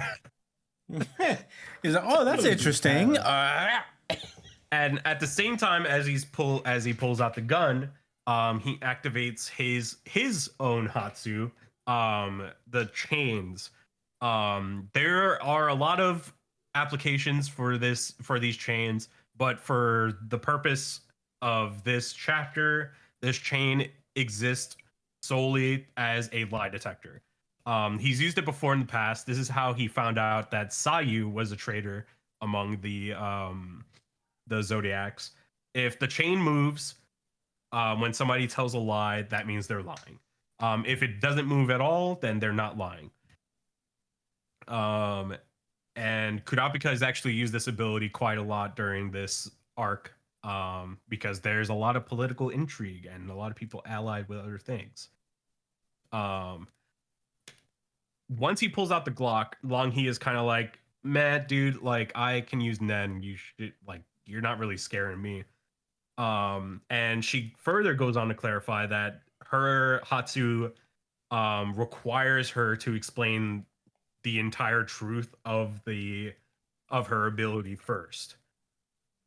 And all she wants to do is form a contract between Kurapika and Tabepa, and she'll only need to tell him the contract details itself. But she has an additional plan for herself.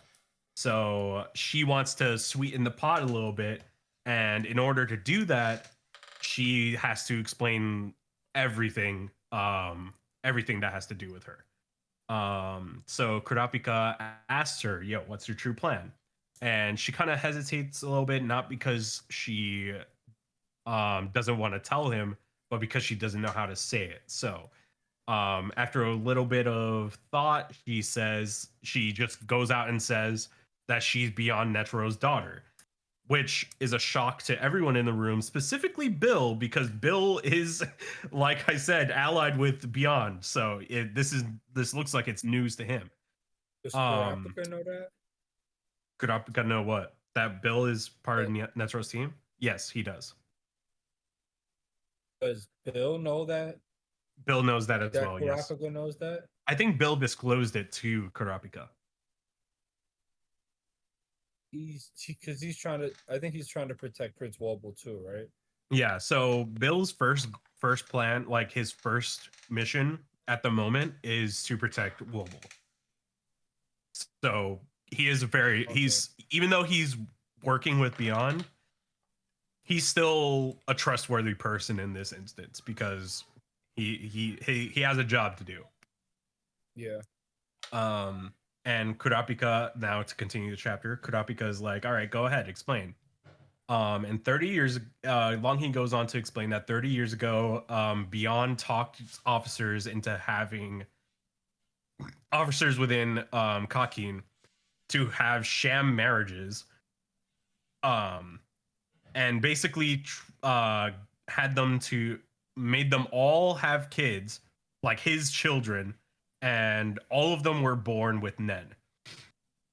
And all of them were raised by completely different families, and all of them were enrolled into the military academy. So he essentially has an army of like a small army of children who are proficient with Nen, which is wild. And all of them, and most of them, became royal guards for the princes. But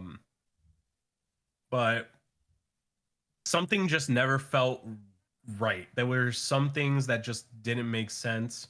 And eventually, Long He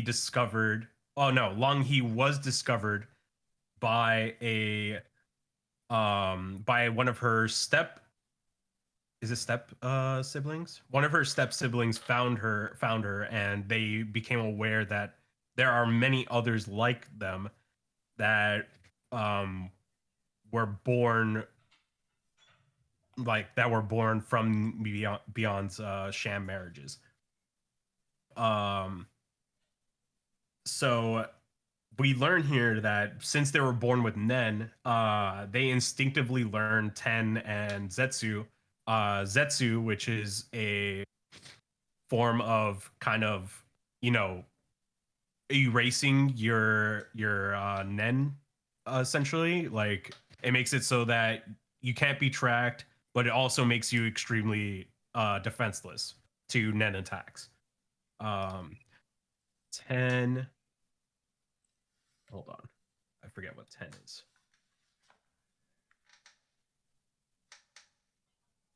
Oh, so 10 is essentially like opening your Nen. So it's like kind of releasing it and letting people know, yo, I have Nen. Kind of thing. Um so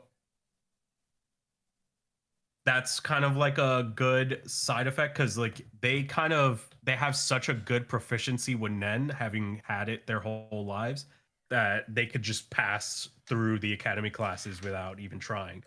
um but there was there was a side effect to Beyond's Nen attack, and as Josh mentioned in the pre-show, plug, Beyond Yes, placed sir. a curse on all of his children. Essentially, they found out that um, they found out that they were cursed, and they went to a Nen exorcist, who then explained that they had a mark that basically makes them a legit human sacrifice. And kind of very disturbing like drawing, you kind of see her like lift her tongue, and there's just this eyeball staring back at you in this very grotesque kind of tattoo placed under their tongue. um and he was told she was told that they were a very strong curse sacrifice, and that they were chosen to curse their targets to death. There were at least 10 of them who were strong, quote unquote, including her and her stepsister Makaha.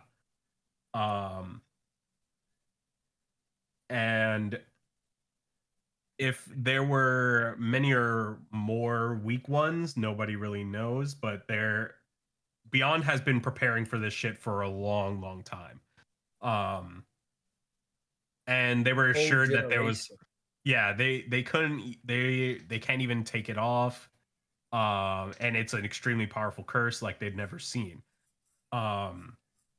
So essentially they're just tools in Kurapika's plan.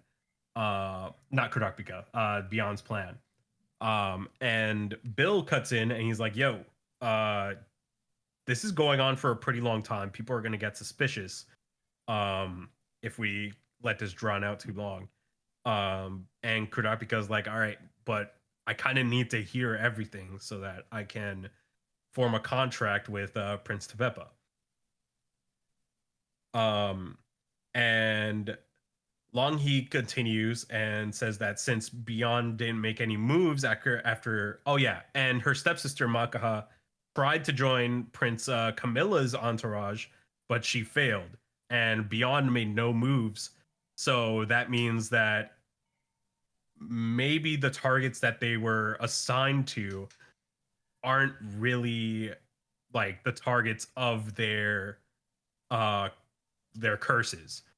So there's a chance that they could just live their entire lives and then die, and then the person that they wanted to kill would be killed.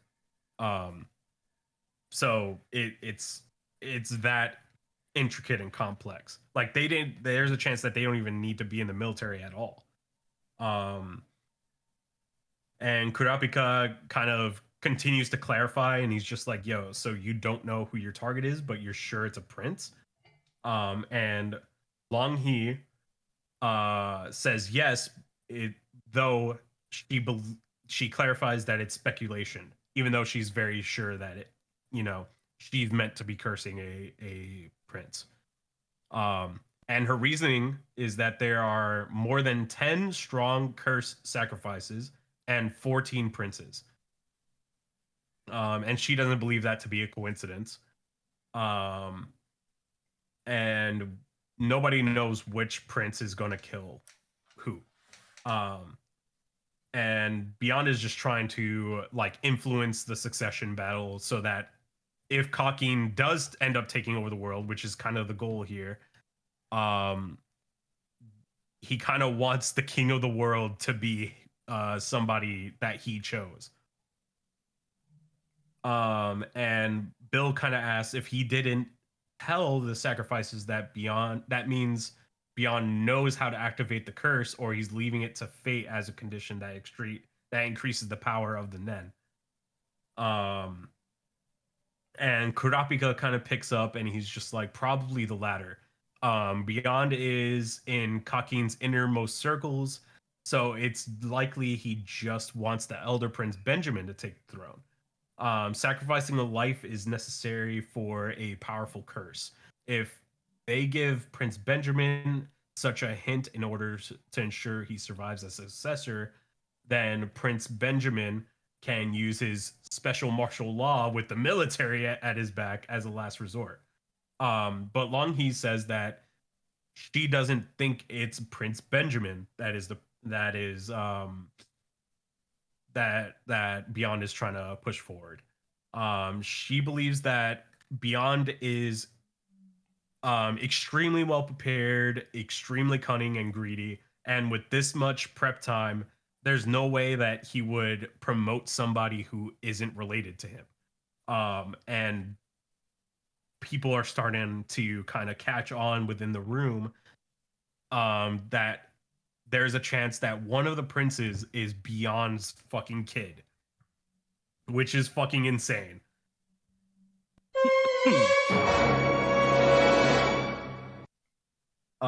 And like Bill is immediately like, is that even possible? And Kurapika goes to Queen Oito for confirmation on this, and she says that to be qualified, they must be born, like the princes must be born to King Nasubi's lawful wife. So it like, by the wording alone, it is possible that the princes can be involved by somebody who is literally just born from a queen but has no blood with Nasubi. Which opens up this thing a lot more. It makes so much more sense considering how all the princes look different, right? And like any one of them could be like father to other people, you know what I mean? Not all of them have resemblance to Nasubi. Yeah. So there could be a lot more, there could be so much more political intrigue when it comes to every prince and their bloodline and their lineage. And at this moment, there's a knock at the door, and these two chuckleheads, I don't know who they are, I forget who they are, but they're not super important. They knock on the door and they go, "Hey, Kurapika, is something wrong?" And Kurapika comes out and he's just like, "Yo, yeah, dude, yeah, we're good.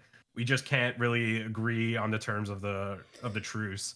We'll explain everything later and clear up anything that any doubts that you have. Just chill for a sec." Which Furikov finds a little interesting. And not just Furikov. Well, yeah. Furikov is just like, yeah, there's not really like any changes to Kurapika's aura. But he kind of surmises that she can use Nen. And it's weird that Furikov says that she's the assassin, because he knows that she's not the person using Silent Majority. So maybe he's just assuming that maybe because she can use Nen that they think that she is the assassin. But that's also met by Ellipses from wait, what's his name again? Bobby Mina. Is that really his name? I don't know, man. Name. Yeah, so this guy at the bottom left with the ellipses, that's Bobby Mina. So Kurapika comes back into the room, closes the door behind him, and immediately brings the Glock back out.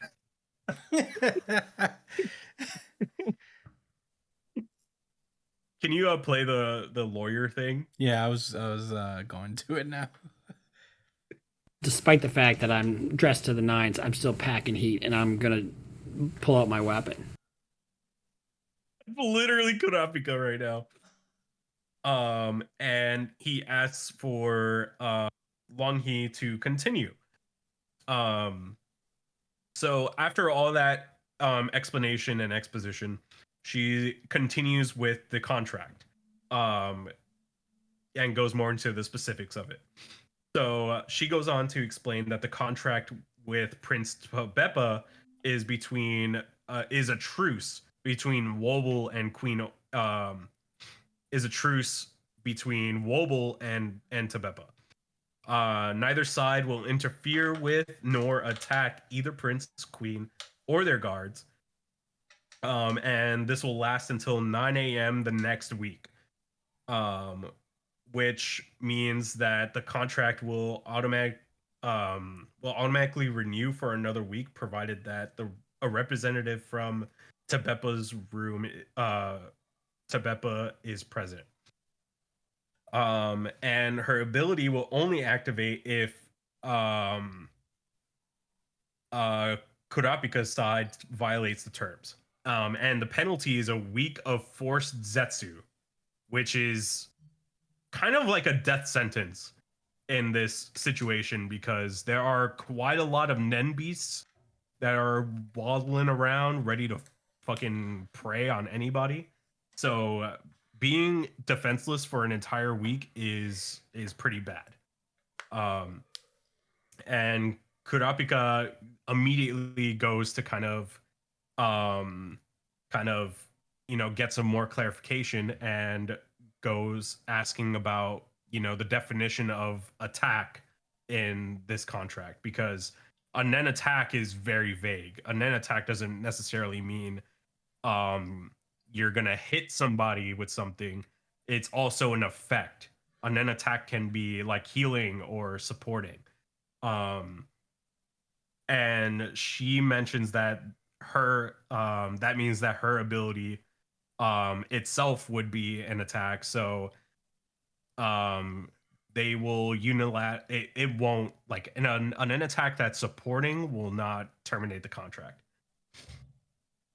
So that means if you try to heal somebody on Tabeppa's side, you will not be forced for a week of Zetsu.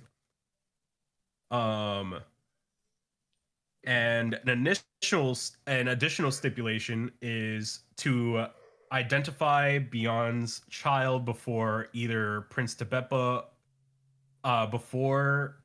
withdraws, or there are only 2 princes remaining.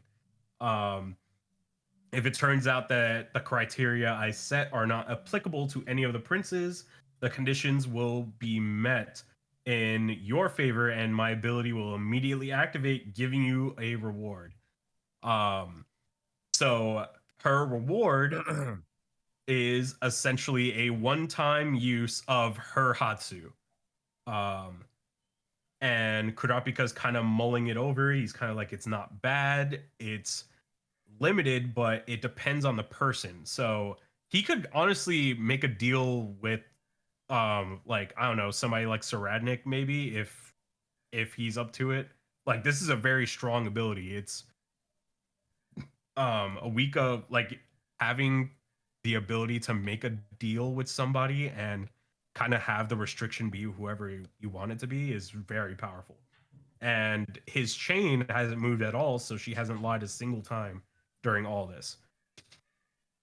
And she has one last thing to say before Kurapika makes his decision, and she says that her true plan is to kill, like, if it is confirmed that there is a prince that is that is born from Beyond, she will kill them herself.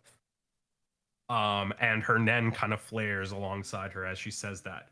And if her father had told her everything, even if the role had been the same, she would have never made that decision. She said, "Fuck that kid." And the chain doesn't move either. So she really means it. She's going to kill whoever the fuck, um, whoever the fuck this prince is.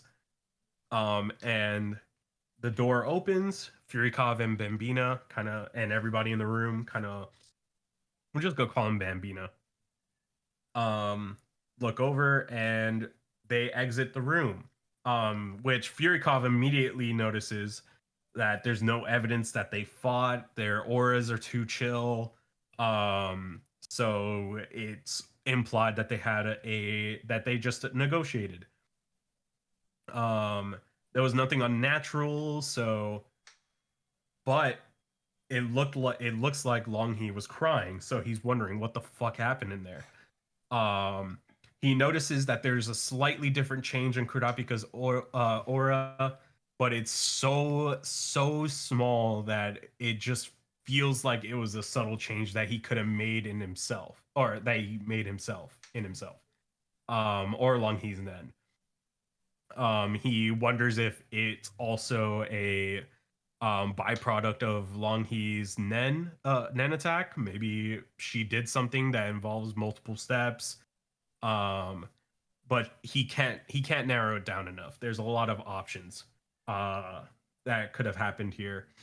And as he listens to Kurapika's explanation of what happened, Kurapika says that sorry to keep, like, he's apologetic for keeping everybody waiting, and they were discussing the truce between Wobble and Tabepa.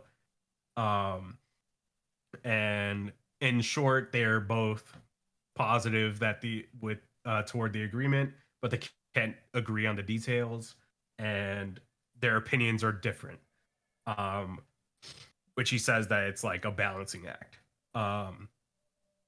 And lastly, they bring in Tenf Tordy. What'd you say? His name is Tenf Tordy. What'd you call me? So I guess we'll talk about Tenf Tordy next week, because I did not do research on Tenf Tordy. There's not enough time for Tenf Tordy this week. Yeah, I already talked enough.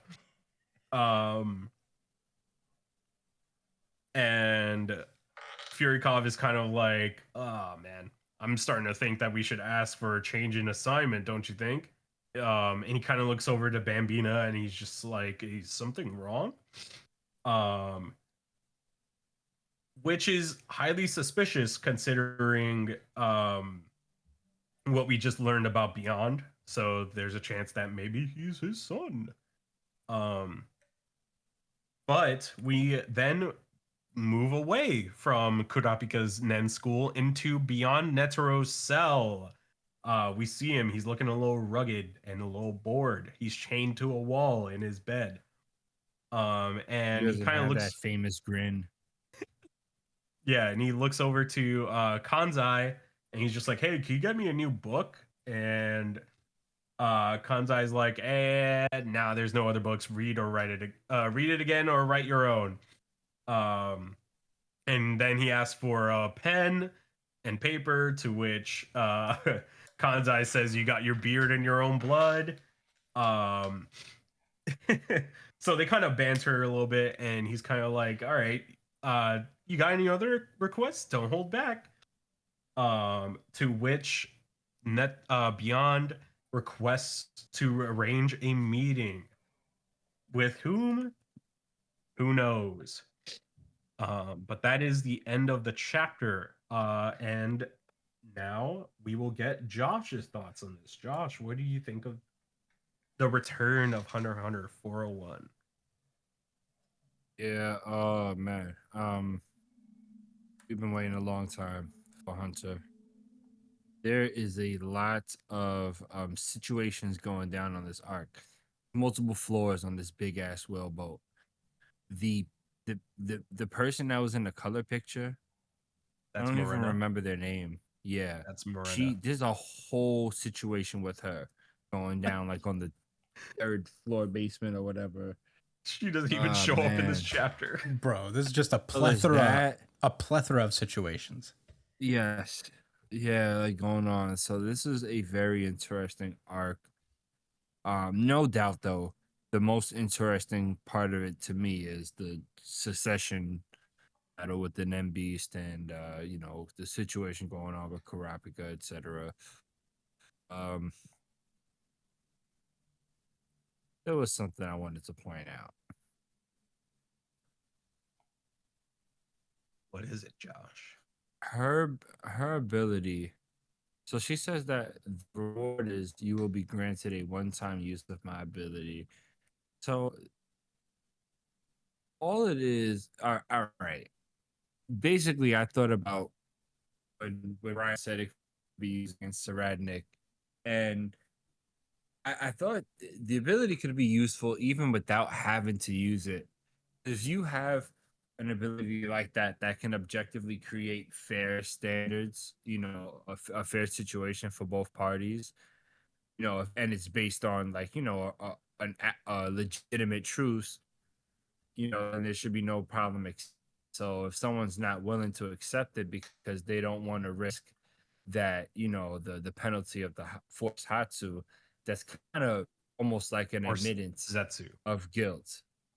Forced Zetsu, my bad.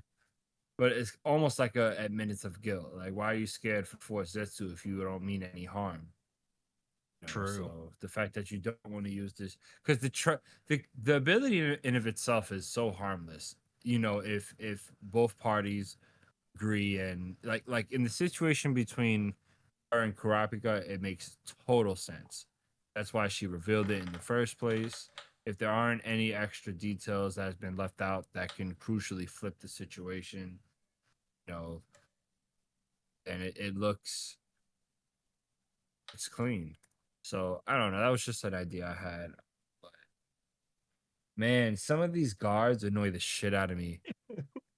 But I think as I started reading, I think as I started understanding the situation a little bit more, and the fact of the matter is that like these guys are no chumps. Just because they're hunters that didn't show up during the fucking Ant War arc does not mean that they're not like really fucking strong and can't deal. Like I'm pretty sure there's a handful of these like royal like guards that can probably beat Kurapika one on one. Yeah. That's a very uncomfortable feeling, which is good, I guess, for the tension of the series and the plot. And that's without, commenting on like how volatile everything else going on is. Gene is on the boat too. Don't forget that. Uh Gon and Killua, are they also on the ship? They're They're not. not. Gon's retired. Keel is kind of chilling with his sister or brother. I Is forget the which series over for them? one. Not necessarily. They like maybe in the distant future, if we ever get there, they are kind of destined to return, especially Gon. Um, but for now, they are very much in the back seat. This is a Kurapika. This is Kurapika arc at the moment, and then eventually it'll probably like baton pass over to somebody else because I doubt Kurapika makes it through this arc alive, in my opinion. Holy shit. Whoa. That's a take. That's a big take. That's a take. I mean, this That's a is take. kind of That's our like fiend. no. there's No, I'm a joking, lot. bro. There's a lot backing it up That's a good though. point. Like there's a lot backing it up because this is kind of like the final hurrah for a lot of characters. All of the Phantom Troop are on here. All of them are probably going to end up dying. And if the Phantom Troop are all dying, then Kurapika is probably going to end up dying too. You know what I mean? Man. And this is kind of the ending of his arc. Is the remaining eyes. So, it would make sense for him to die in this arc. So, as much as I hate it, like I love Kurapika as a character, but I don't think he makes it out. Our boy deserves to be happy. Unfortunately, happy isn't a synonym in Hunter x Hunter.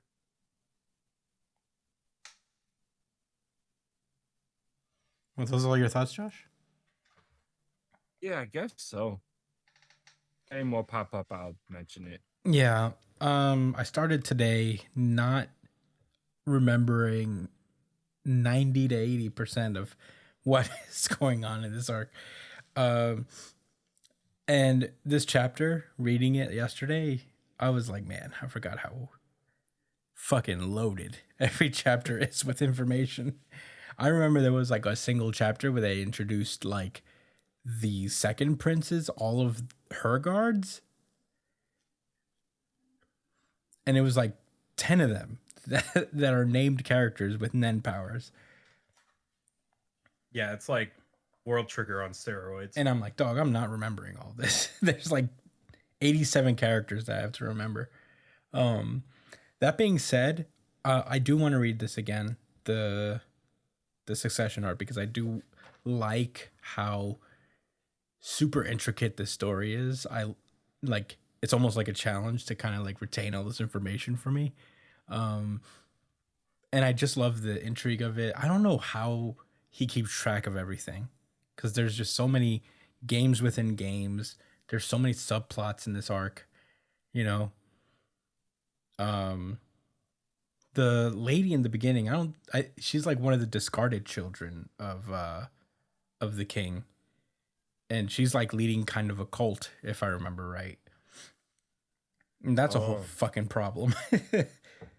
And there are riots about to break out in the lower floors. Yeah. There's like so much chaos of the Phantom Troop and all of their shit. And he's Hisoka's on on here here care too, about by the way. anything. Yeah, Hisoka's just out here wheeling and dealing so he could stay alive as the Phantom Troop chases him on this boat. But he's trying to kill them too. Yeah.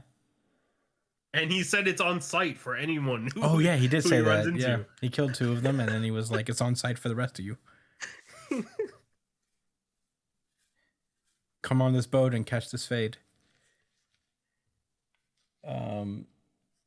It's so good. But I don't remember a lot He of killed it. the chick with the strings, right? The medical one. No, No, she's alive. she's still alive. He killed Sharnark. The gang kid. Sharlnak. I don't know why I can't say his name. Shalnark. Shalnark, yeah. And the one that looks like the Tangly Pokemon in the first I gen. forget his name. He sounds like a Pokemon Cordopi. too, like his name. Cordopi. Yeah, it killed Cordopi and Shalnark. What about the one with the vacuum? She's still alive. Shizuka? Yeah, She's still alive. I guess. But yeah, and you know, there's also, I think Ging is on this boat somewhere. There's still He some. is. Yep. Yeah, Ging's Harrison's here. on the boat too. Who? Harrison's on the boat as well. Leorio's on the boat. Leorio is also on the boat, yeah. All right. Out of all the characters, who doesn't care the most? Who doesn't care the most about what? Just any given situation. Probably Leorio. Yeah, Leorio is on the boat, but he's the least involved right now. All he cares Yeah, he about is hasn't been doing doing anything. medicine. No, All he yeah, cares he's there about is as just- he's there as a doctor on the boat. Yeah. So he He doesn't. doesn't really care about anything else that's going on. He's only a Zodiac right now as a favor. Oh, he is a Zodiac. What is he? Which one is he? He's the boar. Yeah, he Oh. took Ging's. Oh. He punched That's him in the cool. face and took his Zodiac. Yep. So run the Zodiacs. It's his new ability. Yeah. But yeah, I read this chapter. I really enjoyed it. I feel like I could follow along because I know enough about the series and I vaguely recalled enough.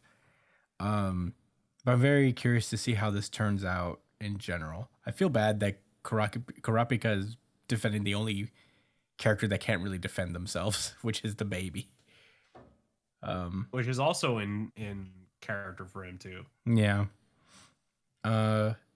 Yeah, and Kurapika's entire quest, he has like 2 different fucking side quests here. He has to take down the Phantom Troop and find his eyes and beat Serednik And protect Prince Wobble. and protect Prince Wobble. He's got a lot going on. All at the same time. He's a busy guy. And then Beast. The Nin Beasts. Oh man. And then there's all the miscellaneous wheeling and dealing of the other princes. It's just so much information. And it's so Oh packed. yeah, also First Prince Benjamin wants to kill Kurapika too Oh my because god. one of his guards died in the beginning of the Succession War arc. So Well, fuck him. He holds Kurapika. He's not killing my boy. Responsible. He won't be killing my boy. My guy Kurapika. Oh, and also everybody who does know Nen is mad at Kurapika for teaching everybody else Nen. So Yeah, they're he's- tight. Yeah, I remember that. I'd be like, why is he doing that? So everybody is mad at Kurapika right now. Yeah. I love that for him though. He's making trouble. He doesn't give a shit. I love it. But that's really all I have to say about Hunter x Hunter. I'm looking forward to catching up and like re-familiarizing myself with all this stuff. And yeah, that's all I really got about it. Brian, what did you think? I thought this was a pretty interesting kind of proposition that Kurapika got because on paper, oh well, first things first, I wonder if Tabepa's if this contract, this truce with Tabepa will extend to Fourth Prince Saradnik. Because Tabepa, if you guys didn't know, is also has a truce with Saradnik. Yeah, I They remember made that. one literally right before the war. Yeah. So if Kurapika signs this, does this mean that he can't do anything to Saradnik? No, he during this time could period do as he well? could fight Saradnik. He just can't fight Tubepa. Okay. And it's also, I feel like this ability is extremely useful in very select situations though. Because this using this ability would require Kurapika to be extremely honest about a situation. So I wonder who he would use, because now I think about it, I don't think he would use this on Saradnik, or maybe he will use this on Saradnik and he'll kind of end up regretting trying to make a deal with Saradnik. Because Kurapika has kind of made a point that to get the eyes, he's kind of steered away from killing since York New City. He said that people have given up the eyes without him having to kill them. Not that he's given up killing people for them. So yeah, But he's been able to he's- convince people one way or another to just give him the eyes. Yeah, exactly. So maybe he'll try to use this ability to on Saradnik and end up being like, you know what, fuck this contract, I'm gonna beat your ass, kind of thing, maybe. But Truth yeah, be there's told, I don't think he there's knows what a he would lot of use moving it for. Hmm? Truth be told, I don't think he knows yet what he would use it for. But just knows that it's a good ability to have, probably. Yeah, and it's an ability that he doesn't need to use Emperor time to activate, so that's a big plus. Shortens his lifespan, right? It shortens his lifespan an hour for every second it's activated. Jesus Christ. And he fell unconscious while it was activated. So there was a point where he For how had it long? active for like 12 hours. Oh my goodness. which Yeah, I is remember that. which is years off Yeah, of he his is life. gonna die. Yeah. Oh my god. 12 hours? You actually sound petty. But yeah, this is 12 hours. Every second of it, he loses an hour of his life. Oh my god. That has to be Six- like, Oh my god. how many years is it? 60.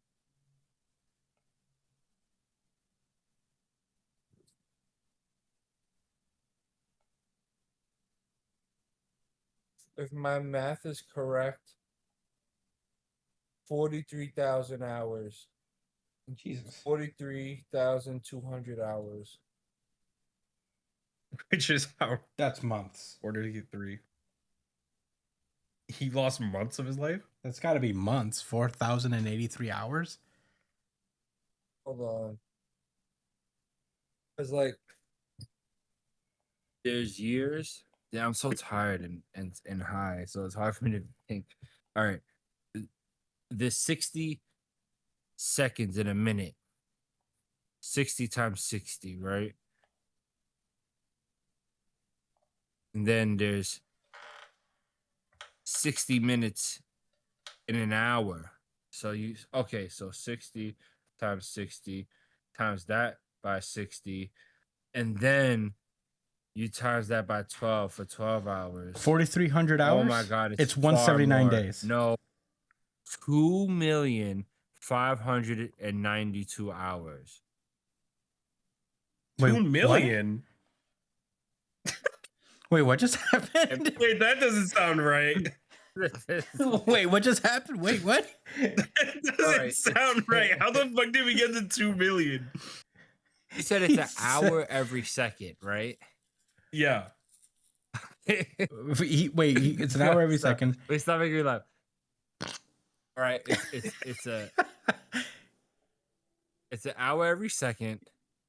He used it It's for how many 60 seconds? seconds for every minute, right? Oh, okay. So all right, I bugged out. So 60, right? Because there's 60 seconds, and you times that 6 by 6. Okay, by 60, and then by 12. Yeah, I was bugging out.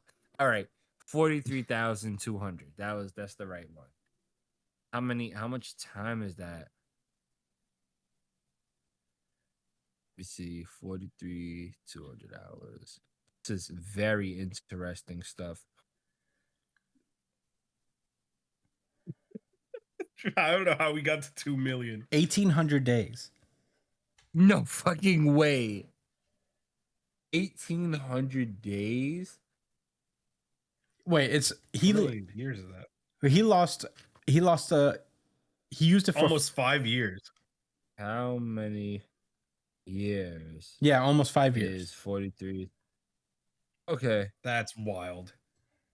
He lost 5 years. All That is this, a lot of years. you gotta do the math. Hunter x Hunter makes you also do math. If you man. like series that do that to you and make you do math, then Hunter x Hunter is for you. Look, let's be real here. Let's be real. At the end of the day, in a story, does it really fucking matter? Because it's so arbitrary when, like, they are decided to die. They're gonna die when the author says so. It's not like the author planned their death, and now this happened. He's like, "Oh shoot, I gotta figure out a way to cancel those years." You know what I mean? Well, So that's like with anything, kind of hollow. It's like, does it matter Yeah. if anybody survives this boat because they're gonna die anyway? They die when the author decides it. Apparently, Well, I Luffy mean- loses like 2 years of his life every time he uses Gear Second or something. Yeah, but he got better at that. It doesn't take as much out of him. Oh, He also lost a lot of years out of his life because of Ivankov, right? Yes. He lost a number of years. Look, Luffy's gonna live till he's like 23. And it's fine. And Yeah. it's fine. no, live fast, die young. Yeah. He wouldn't have it any other way. But is that everybody's thoughts for Hunter x Hunter? Yeah, it is. yeah. Oh Well, my god, I'm just gonna sit here and not speak for the rest of my life. that has been our show. For at least 43,000 hours. For the next 5 years. when Hunter x Hunter comes 43,200 back from its hours. break. Yeah, well, thank you guys for listening. As per usual, this was a long one, but Hunter x Hunter's here, so get used to it, I suppose. Thank you guys so much for listening. As per usual, you can find me at the Chris Espinal on Twitter and Instagram. Josh is at JDCole_37 on Instagram and New Jump City Josh on Twitter. Brian is at B.ESP on Twitter and Instagram. You can catch him when he's streaming at twitch.tv/itspunchline. Email us at newjumpcitypod@gmail.com. with any questions, suggestions, anything you guys want us to talk about. And we'll talk about it on a pre-show chat show. I hope you guys enjoy that as well. Subscribe to the podcast, like, share, review, rate, all the things. You can check us out wherever you listen to podcasts. We're pretty much everywhere. Apple Podcasts, Spotify, Castbox, Pocket Casts, YouTube, of course. Do all the things. And yeah, we will see you guys next time on New Jump City. Stay safe, New Jump citizens.